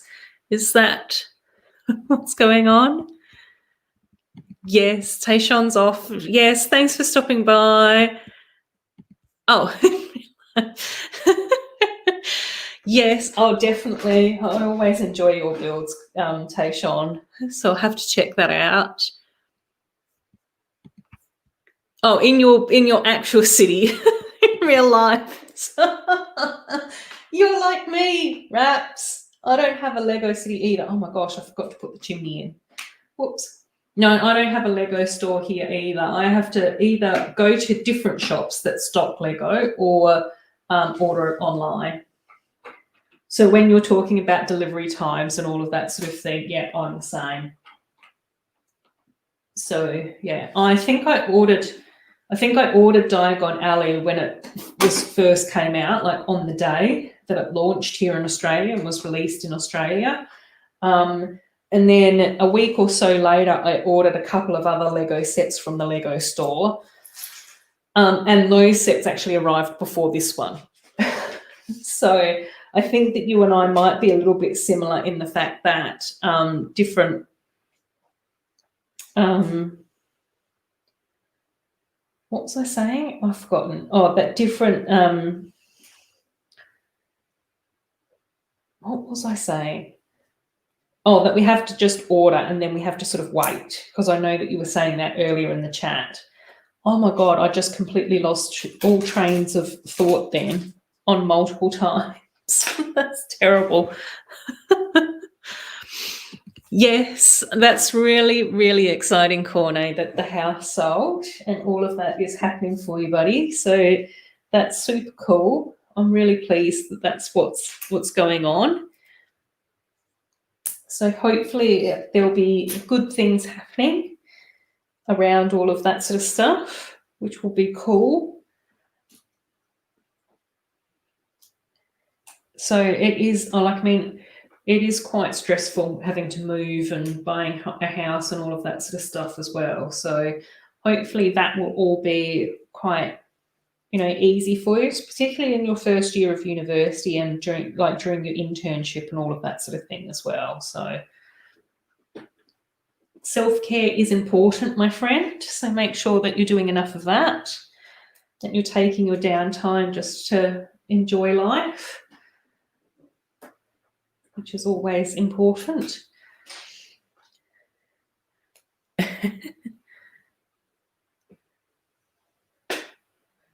Oh, yeah, Rogue.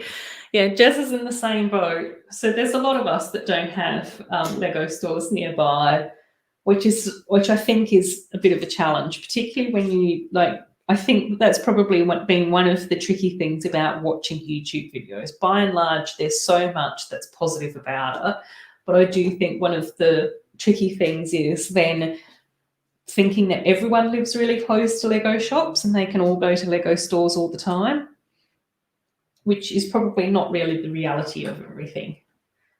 That's just the people that we see. Right, I'm going to have to do stickers again, guys. I will make A12. Okay, that's A12. I will just say one thing, which I've picked up on already, is that I don't like the fact that these are two different blues, and I don't really like the fact that we haven't had this blue anywhere else yet. But I'll put the stickers on and hope that it improves once the stickers are on and it's not as obvious. Right. Sorry about the silence, guys, but I'm just trying to concentrate. Oh, it's a little bit crooked. Right, not too bad though.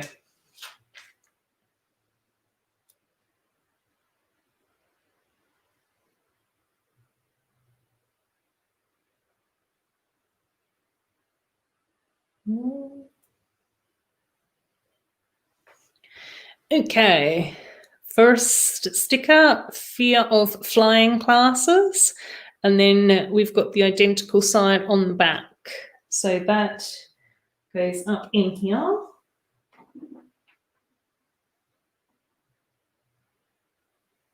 Which is cool. And then we've got another little scribulous sign as well. Oops. Can you guys see that? Yeah, cool. Sorry about the silence, guys. Just stickering.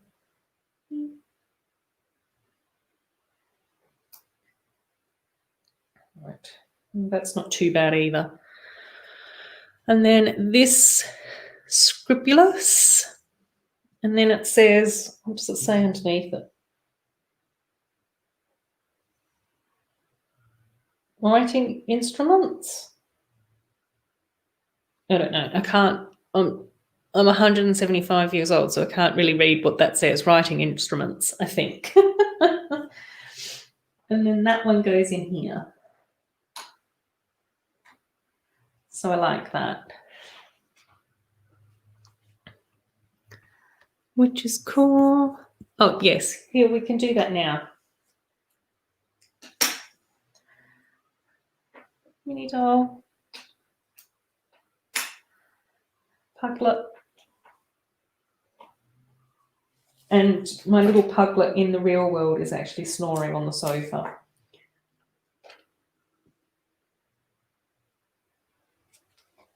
Cool. So, which is really cute. I love my little pug mumbles and pug purrs. And I find it very relaxing when Pucky is snoring. So it's not, well, at the moment, it's not too bad.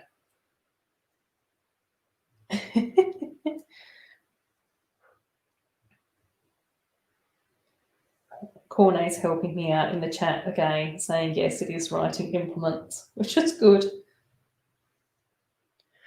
And then we've got another little flag that says galleon per reading. And again, same on the other side. And then that goes into this little bit here, which is really cool. So there's all of those stickers. And then we've got a few little bits and pieces to add in. So we've got these bits, a couple of bricks, and then we're finished bag 4 almost. So close. Yay. I don't know where this is supposed to go. I'll have to go back and find out where that was meant to go, because I think that that was actually meant to go somewhere. No, I'll leave it there. That's okay. Cool. And then bag 5 just looks like roofs. And possibly this interior as well, I think. Yay, gang. This is cool. So there we go.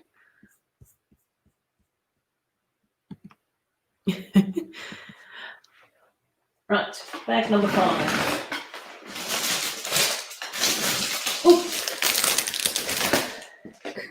Cool. So we've got a couple more, got a couple more bags. Oh, actually, what I might do is I might bring this forward and have the parts down here.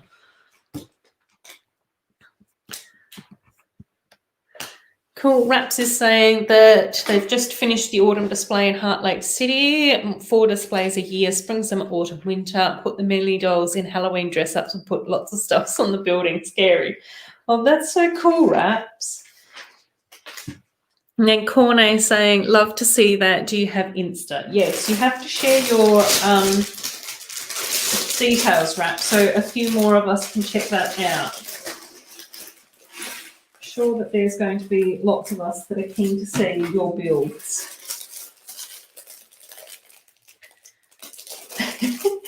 Yes, there appears to be a few different owls by the looks of things in here. We might there might be 3 different owls in here by the looks of the little picture. Oops. Oh, that's not helping. Oh no, that's not helping. There we go. So that's bag 5. So at the moment, Raps hasn't got an account, but when Puzzles Tower Mock is ready, you'll put it up. Oh, cool. Yeah, that sounds like a great place to start. So Raps, just keep us posted when that happens. Let us all know. You'll have a few little enthusiastic followers when you first start posting your builds. So, oops. That's not actually where that owl goes, but I've just got to put them up here for the meantime because, you know, they're owls. I have to sort of chill out. Right. Oh, now I have to turn this around. Oh, right. Okay, last bag, gang, and then we're finishing up this bit, which is really cool. So the first quarter of Diagon Alley will be done. Right, now, masonry bricks. Cool. Oh, cool. Yes, fantastic. Definitely do that as well, KORNÉ. I really want to see that. I really enjoy seeing your repaints of the dots boxes. You've done some such beautiful ones as well.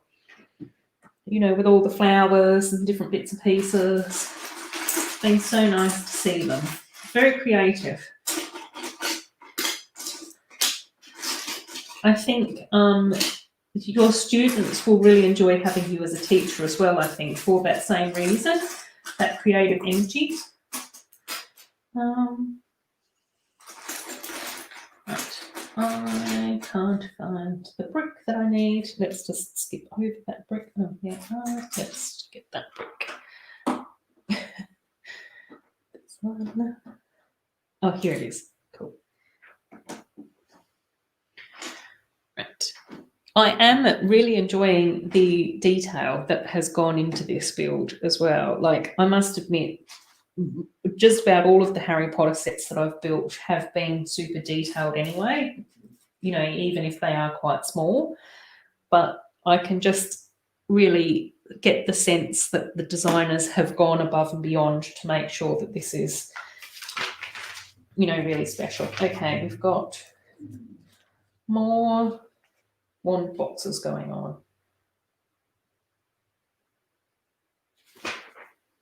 Right, cool. Let's turn this back around.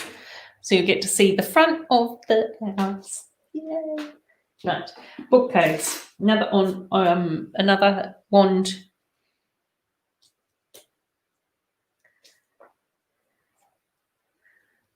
Love how we have 3 different coloured owls in the first building, and one of them is with an eye closed. Oh, is that? Oh, yes, it is too. Oh my God, Raps, that's such a gorgeous detail. I didn't even notice that. See how one owl's winking? That's so beautiful. Absolutely gorgeous. I love that. That's so cute and fantastic. Right. So who else has got any mocks going on? I know that there aren't as many of us in the chats, but KORNÉ, you've been doing painting.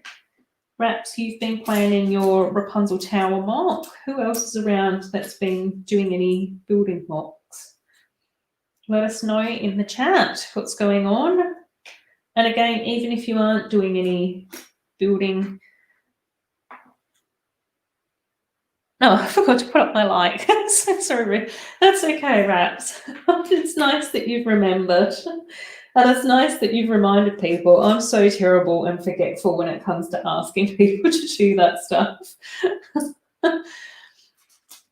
Clearly, because I get, well, as you all have known today, you've just been hearing me talk about how I'm just like a squirrel at the moment and I can't remember very much. And I've just been so distracted with so much. But like in a good way, it's all been very nice stuff. So I think that that's the blessing. So, you know, that's the most important thing. So Jezza, are you still in the chat, buddy? How's your builds and stuff going on? I know that you said a little bit earlier that it's all just been very slow going, but have you at least been thinking about anything or planning stuff in your head? I do know that quite often, once I'm once I have clarity in my mind about what a build needs to look like and what things I need to do in order to change it, then I seem to build a lot faster. So is that the same for you as well, or is it a bit different? I'm always curious to find out these sorts of things and how different people have their different build techniques and everything. So, oh, you've got 8 mocks on the go. Yes, that's very exciting. Some are complete, most needing to be converted to instructions. So that's really good to see. And 1 set you're releasing for sale next week. Oh, Jeremy, that's so lovely to hear. I'm so pleased that you've been able to get back in the swing of things with your building. So yeah, it's so cool to hear that. As you know, I definitely love watching your video, so I'll really look forward to seeing them. I think you usually do a video on your set release as well, don't you, when you're releasing designs and all of that sort of stuff? So that'll be really exciting. And I'm glad that you've been able to continue doing a bit of building as well, even though you have been a bit poorly lately. So that's really nice to hear too. So yeah, that's really cool. I'm pleased to hear that. So now what am I doing? Okay, cool. You'd think it would be easy just to read and like look at instructions and fill it in, but it seems like I get very disconfabulated when I'm streaming. But in a good way. I think it's a lot more relaxing for me to stream and build for whatever reason, because I just get to chat away to you guys as well, which is always lovely, as you know.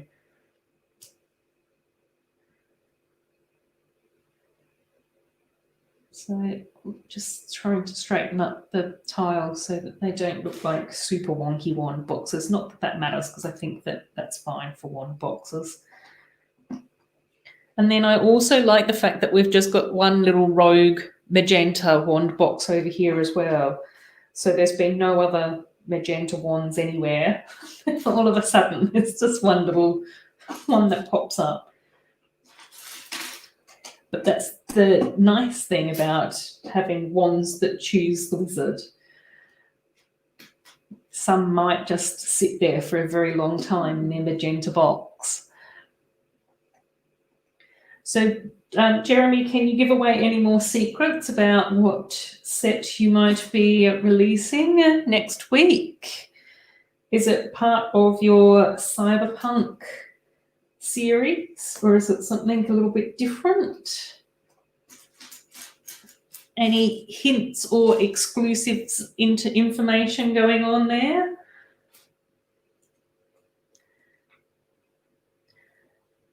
Oh, and KORNÉ saying currently working on your LGBTI box, which is cool because they're always wonderful. I always enjoy seeing your dots repaint boxes and a mermaid-inspired dots bracelet.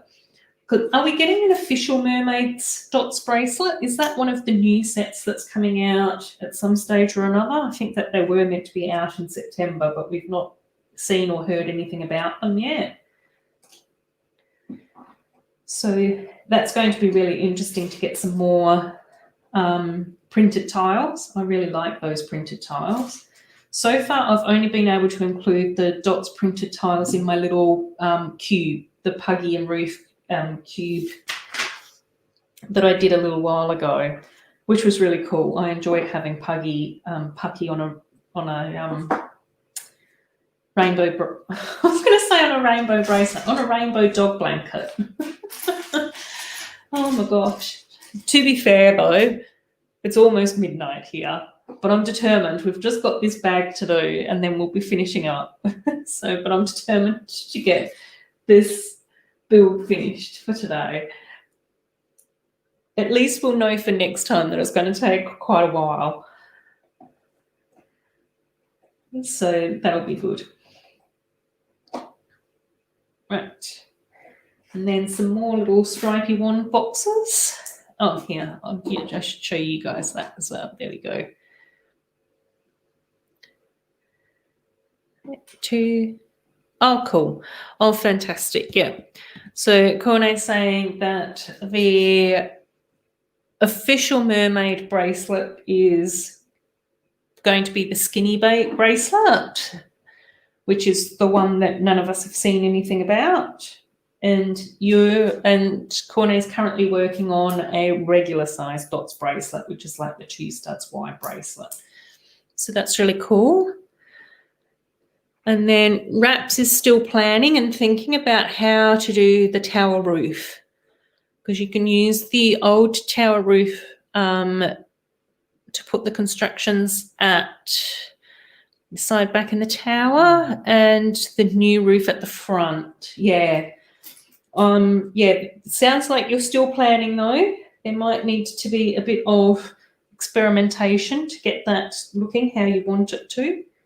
I'm sure you'll get there though, Raps. I'm sure you'll do a great job with your Rapunzel Tower mock. It'll be very exciting to see that as well. I'm super looking forward to it. So that would be really cool.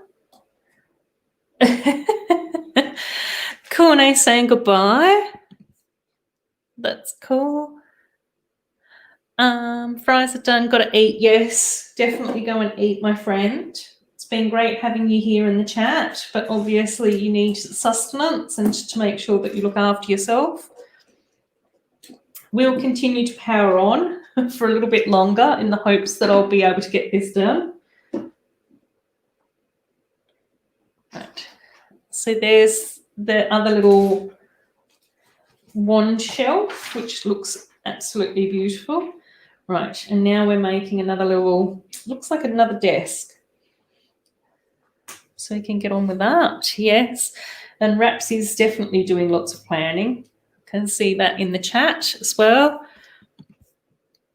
So there might be gaps at the side. So is that what you're planning for? Since the new wreath is circular, but the old one is more squared, yes. Exactly. So a little bit of planning might need to occur, but sometimes it is just about experimentation, isn't it? And just sort of seeing what works and how to fit it all together. I had a very, very clear idea about the shape that I wanted to achieve for the like the carport next to my art cafe mock. And it took me a little while of just sitting there and trying out different ideas and different plans and all of that sort of stuff. And then I do remember that an idea came to me in the middle of the night when I was actually in bed, and I actually got up out of bed to see whether or not my idea would actually work in reality, and it did. So it was a long process and it was quite slow going, but it worked in the end, which was really cool. So I was quite pleased about that. Is this? Oh yeah, this is right. Okay. Just spending a lot of time being perplexed in this stream, I think. But again, this is a very different style of build to what I'm used to as well. I can usually smash out my friends' sets and my Disney sets as well. So it's nice that this is a little bit different, a little bit more challenging. It's always good. Right, now we need a wand box. Yes, have one. We get to have another candle. Oh, I love these candle pieces as well. They are so gorgeous. So those new candle pieces are absolutely fantastic. And as I said, I won't put an actual wand in the wand box because I'm not doing that. Oh, yes, definitely show us that. Cool. So releasing a designer created before your street's emerging theme, which will be late. So, oh, cool. No, that's fine. Yeah, but Jezza, like we talked about before, it's not about being late. I think things just arrive when they're supposed to. So just don't put that pressure on yourself. I think, like I said to you before, is that your builds are so detailed and and again, there's been so much thought put into them that I think that having slower releases that are more exclusive, that have had that level of thought and detail put into them, as well as all the things like your videos and your explanations and your instructions and all of that sort of stuff, is that it's like a, you know, like a couture gown, is that that doesn't just happen overnight, is that that's months in the making. And so that's more where I sort of think about your Lego MOCs, is that it's very much along those lines. And I also think that quite often, because your designs are quite unique as well, you know, like your wasteland designs, like, I mean, I'm not an expert in wasteland design Lego sets, but they're not something that I've seen very often in Lego videos or that sort of thing. So, you know, I just sort of go, a lot of my builds can occur faster because they're either a remock of an existing set, or they're a mock of an image that already exists. So like Castle Dunbrock, or like my Lion King mock, is that they were based on existing images. So it's a lot easier to create something like that that's already in existence. Is that making sense? I know that it's very close to midnight here, and I've been rambling for 3 hours, almost 4 hours now. So I'm not sure what's going to make sense anymore. But yeah. You know, again, you know, even this week, I just sort of thought it's, you know, a lot of real life has been popping up for me this week. And I just thought to myself, no, that's okay. I can't put too much pressure on myself around, you know, desperately trying to get a video up, and it'll get put up in another few days, and that's cool. That's all good. And when it goes up, it will be the right time for it to be posted. So I know that that's not always how I think and feel about stuff, but I am making more of a concerted effort to be a bit more chilled out about this stuff. Because I think so many of us are just, oh, Pucky's having a drink now as well. So many of us are just sort of like happy to see the creations when they come pop up, and are happy to watch the videos when they come out. It's nice to have a schedule, and I know that YouTube prefers that for whatever reason, blah, blah, blah. But again, I just sort of think it's different when it comes to creative stuff. And it's been interesting because one of the YouTube people that I watch that explains a bit more about how YouTube works to me, because that's, you know, out of my realm of understanding, is that quite often in his videos he talks about, you know, it's good to keep to schedule and look at your analytics, and, you know, make sure that you're delivering content when, you know, your viewers are around, and think about different ways in order to be able to promote your channel. But in the vast majority of his videos, he then goes on to say, unless you're doing something creative on YouTube, and then it's a whole different story. It is 11:58, 11:59. It just turned 11:59, so it's almost midnight here. So, but we don't have much to go. We're on to bag number 5. We're about halfway through bag number 5. And possibly if I just stop rambling and focused and concentrated, then things would happen faster. But I enjoy talking to you guys, and I've missed talking to you all, so that's why I'm slowing down. Right. Okay. And, oops, and we do another wand box without a wand inside, but that's okay. Oh, whoops. Oh, and I forgot to do that goes in there. Oh, and I have to do these bits on the side of the bookcase, which I also forgot. Been terribly distracted. Almost. We're getting there, guys. Once I add in all the parts that I've forgotten to put in, we'll be fine. It's fine. Right. Nice one. Yeah. And then we've got our lovely little ladder that we put in the corner here, which looks really cool. I like that little detail. Okay. Right. So now it looks like we're getting on with the roof situation. Oh,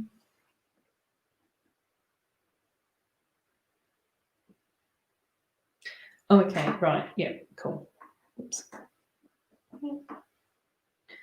Okay, so, oh, no, not that one, this one.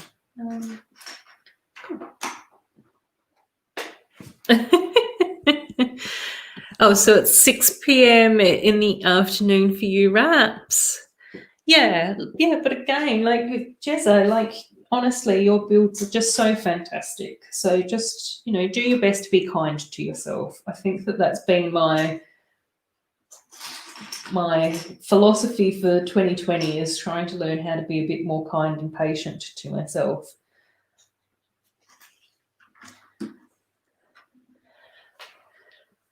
And oh yeah, yes, Pucky is so beautiful and cute. He's awake again now, and he's chilling out on the little footstool.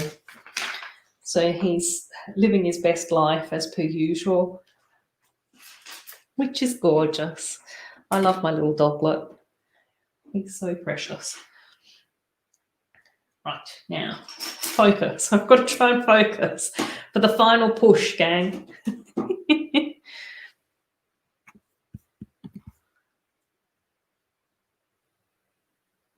The first, off the top of my head, the first Cinderella carriage, I don't, oh, maybe I do. I do know that I have the vast majority of all the Disney princess sets, but the sets that I am missing are Cinderella sets. And one of the challenges with getting the Cinderella sets is that I can never remember which ones I do and don't have. I do know that I definitely don't have the Romantic Castle. That's on my wish list. I'd love to get the Romantic Castle, which was the first Cinderella castle set. There was also a set which might be the carriage, but it also had like the little cottage with it as well, which sort of had a little bit of a kitchen. And I don't have that one either. And then there might be a third or a fourth Cinderella set that I'm missing as well that was a bit more recent. The lucky thing for me, though, is that a lot of the Cinderella sets I've actually been able to pick up secondhand. And I did actually see a secondhand Romantic Castle at some stage last year, but it was quite a long drive away, and I just didn't have the, you know, mental strength to be able to drive all the way to wherever it was in order to get the Romantic Castle. So I didn't. I'm going to have to take the owls down because they're confusing me. And I have seen the set with the little blue house up on the secondhand marketplaces a little bit as well. So I think probably what I'll do is just wait a while and then maybe pick them up secondhand. I also know that I have gotten some of the sets from Bricklink that were a little bit harder to find secondhand as well. And one of those was actually the Mermaid Castle, the pale yellow mermaid castle thing that they did quite a few years ago for the Little Mermaid sets.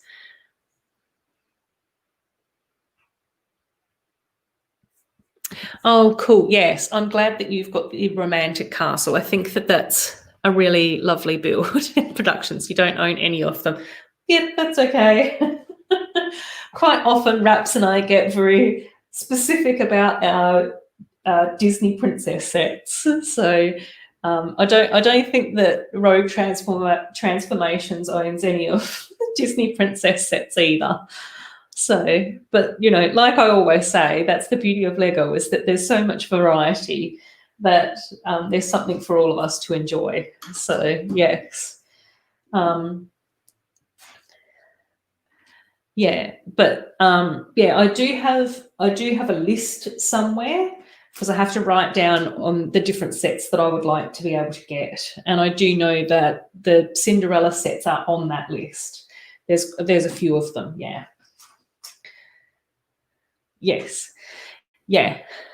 Oh, that's good. I'm glad that you've got the underwater castle as well. Like I said, that was one of the ones that I actually had to get from Bricklink. So I did end up getting that one eventually, which was cool. It's a really lovely build, and I'm so pleased that I was able to include that in my underwater village area as well.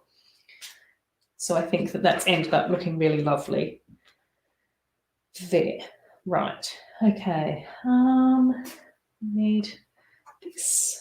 Right. And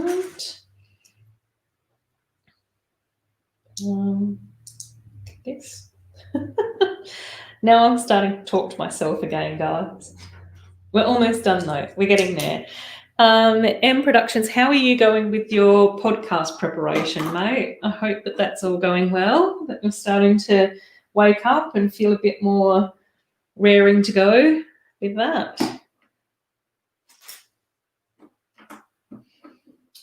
And you'll have to let us know as well. What's your podcast about? Is it Lego? I just kind of made that bold assumption that it was about Lego, but it might not be. I shouldn't really make those sorts of assumptions at all either. I know better than that. But you will have to forgive me because it is getting quite late here. You can tell now that I'm starting to go more as well. And I'm also really realizing that the taller this building gets, the more I'm putting my arm in front of the webcam as well, which is probably not super fun for you guys to be looking at. So cool. We're almost done though. I've seen that a lot of you have had to go, which is fine. So we'll power through and just try and get this little last bit done. Right, on over here.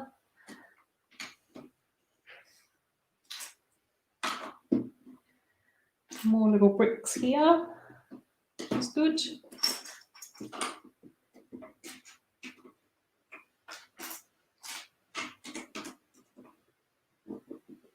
Oh, this is quite cute. I do like this technique that they've done up here as well, where they've just made things a little bit uneven. So they've just got a few different things. I think that this little clip here is going to be for Hagrid.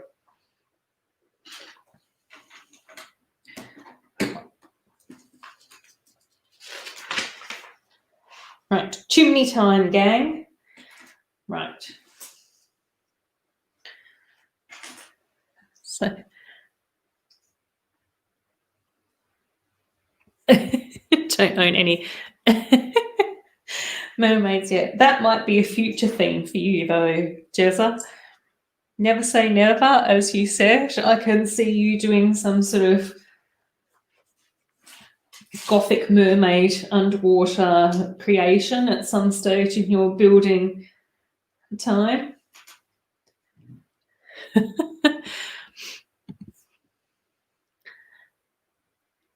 Oh, yeah, I think I might be missing Aurora's. I'm missing one of the first Aurora sets as well, and it might be Aurora's bedroom. I know that I definitely have all the sets where there's just been one for each of the princesses. So like Snow White, Merida, all of them that have just been one, I've got all of them. I also know that I got all of Jasmine's as well, because there was only one that was older. Oops, no. One that was older, and then the others that sort of came out more recently. So I got all of those. We haven't had a Pocahontas. We've only had Tiana once, and that was in that mixed sort of set. So I've got that. I think I've got all of the Little Mermaid sets, because obviously I made sure that I got all of them for the Underwater Mermaid Village. And then I do have plans to possibly, I had plans to possibly put another section of the Mermaid Village over the other side of my city, which may or may not happen still, I don't know. What other princesses have we have? Yeah, I think I'm missing one of Aurora's sets, which is why I haven't done a Sleeping Beauty video, specific one. I know that I also have all the Beauty and the Beast sets. And I, up until, well, when I get the new Rapunzel tower, I also know that I've got all of the Rapunzel sets as well.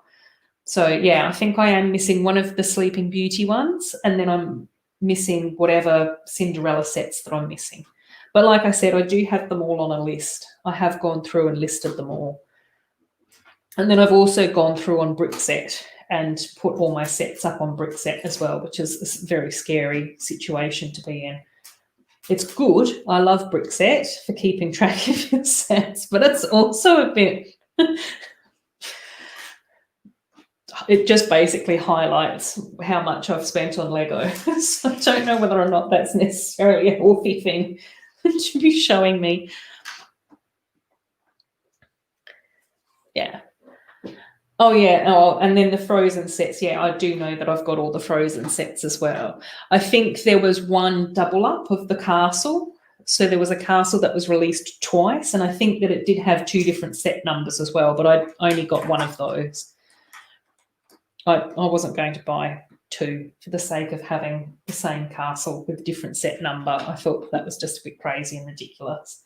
I understand why Lego did it, and I do think that it is a very beautiful looking castle, but I was just like, no, I'm not going to buy that. I'd prefer to put that money towards something else, something that I don't have. Yeah. I also did go through and get all the Whisker Haven sets, and they were also sets that I was able to get secondhand as well. So I didn't buy any of the Whisker Haven sets brand new. They were all secondhand sets, which was perfect and fine. All of them, you know, came with all their pieces, with the little pet and everything. Really easy to get hold of. So that was fantastic. There's another little chimney. We then put in 4 and 1. Cool. So, Melissa, Ursula, yeah, okay. Oh, yeah, I do have all of Moana sets as well. I really liked the Moana sets as well, so I was really pleased to see that they re-released more Moana as well. So, but I also think that I was very lucky because when I was collecting a lot of the secondhand sets that I needed to get, it was also a good time to be buying Lego because people weren't like super obsessed with it. It was before lockdown. So, you know, it was lucky that people didn't focus on Lego for something to do during lockdown. And I also think that because they're like the Disney sets, they seem to be a little bit easier to get hold of here in Australia as well. Whereas I think that a lot of the time, secondhand sets that are with like the more sort of city sets, which are a bit more easier, and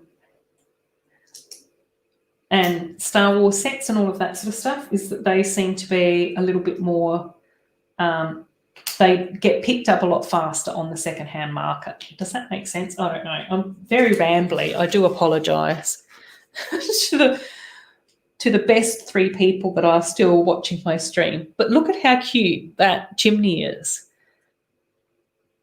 So we've used the little slanty bits and then you just push it together and we've got the little jaunty chimney, which then gets added in up here. Yeah, I'll just move this up a bit so that you can see the rooftops. So, yeah. Right, okay, these bits.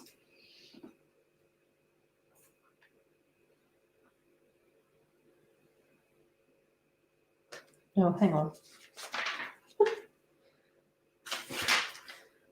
Oh, okay. Oh, right, no. Oh, good. Right. No, I did miss a step. Skipped over a step before. This is what should have been done before the chimneys, but it's okay. We can do them after. You guys, I'm really happy that there's at least 3 of you still watching. Yes, wraps. It's a funny little shape, that chimney. But I think that this is the lovely quirky stuff that we have in Harry Potter. Like when you actually look at photos and images and drawings of Diagon Alley, it's all the weird and wonderful little things like that that make it Diagon Alley. So that's why I'm so happy that the designers have made that effort in order to include this sort of stuff in the design. You know, I just sort of think it's so smart to, you know, figure out how to make these little quirky shapes and everything. Right, gang, we're getting there. We're so close to being finished. So I do appreciate you guys hanging out with me till the very end. It's lovely. And then we add in some smoothed off bits.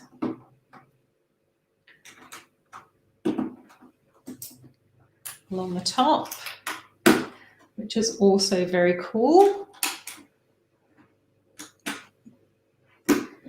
Oops, you get another image of just my arm. So that's all in there. And then we've got another little sign. So we'll just have to do this sticker, which is a really cool. Actually, I might have to wait and do this sticker tomorrow because I don't trust myself to get this lined up. And if I don't have the one square with the top, then that's going to bug me. And it is getting late for me. So I will put this in, and then you guys will just have to know that the sticker got applied later. So don't come at me. I know you won't.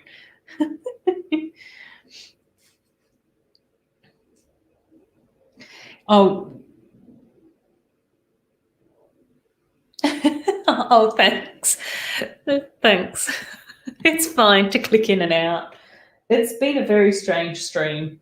So I completely understand the need to click in and out, but we're almost finished. I'm almost done. So that's that little sign. So there it is from the side, which I think looks really cute, and it does actually wiggle around. Jez is here to the bitter end. Thanks, Jeremy. But we might sort of be done-ish. Oh no, we've got another last little bit too. The very exciting last little bit. So we have, this is the final little piece. So this is actually a printed tile. So that's not a sticker, that's printed. So again, the little Diagon Alley, or the Daily Prophet image. And then we have our wonderful little Hagrid. And then we add our little studs and clips onto the bottom of Hagrid. And clip that onto here, which looks so cool. Like, how awesome is that? And then this is the bit that we add into here. And then we get to just tilt. Like, how magnificent is that? That's just so gorgeous. Absolutely love that as a detail. And then we also have our last little owls. I almost called them elves. Oh my gosh. That we add in to up here. So there we go. That's our first little that's our first little Diagon Alley build. So let's get that in shot. And let's also get our little minifigs down the front here. I still have a wand box as well, which I probably needed to put somewhere in the back there, which I haven't. And then we also did our little secret scribbler side build as well. So there we go, gang. There we go. So we've got Ollivanders, we've got Scribulus here, we've got our little secret side build. We've got two minifigs, Ollivander and Hermione, which is fantastic. We did get a heap of wands. So we got 5 different wands. So 2 dark tan, 1 dark brown, 1 like little nougat-y colour, and a white version as well. We got so many of those gorgeous new wand boxes as well. So loads of these too as well. Silencio. Yes, it means to be quiet. Silence. So, yes.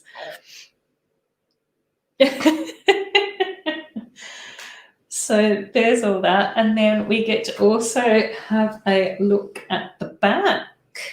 So I know it's a, you guys can sort of see in there a little bit. I'll take this down as well. So you can see that we've got the little apartment up here, which KORNÉ seems to think might be a Death Eater apartment because of the potion and the skull.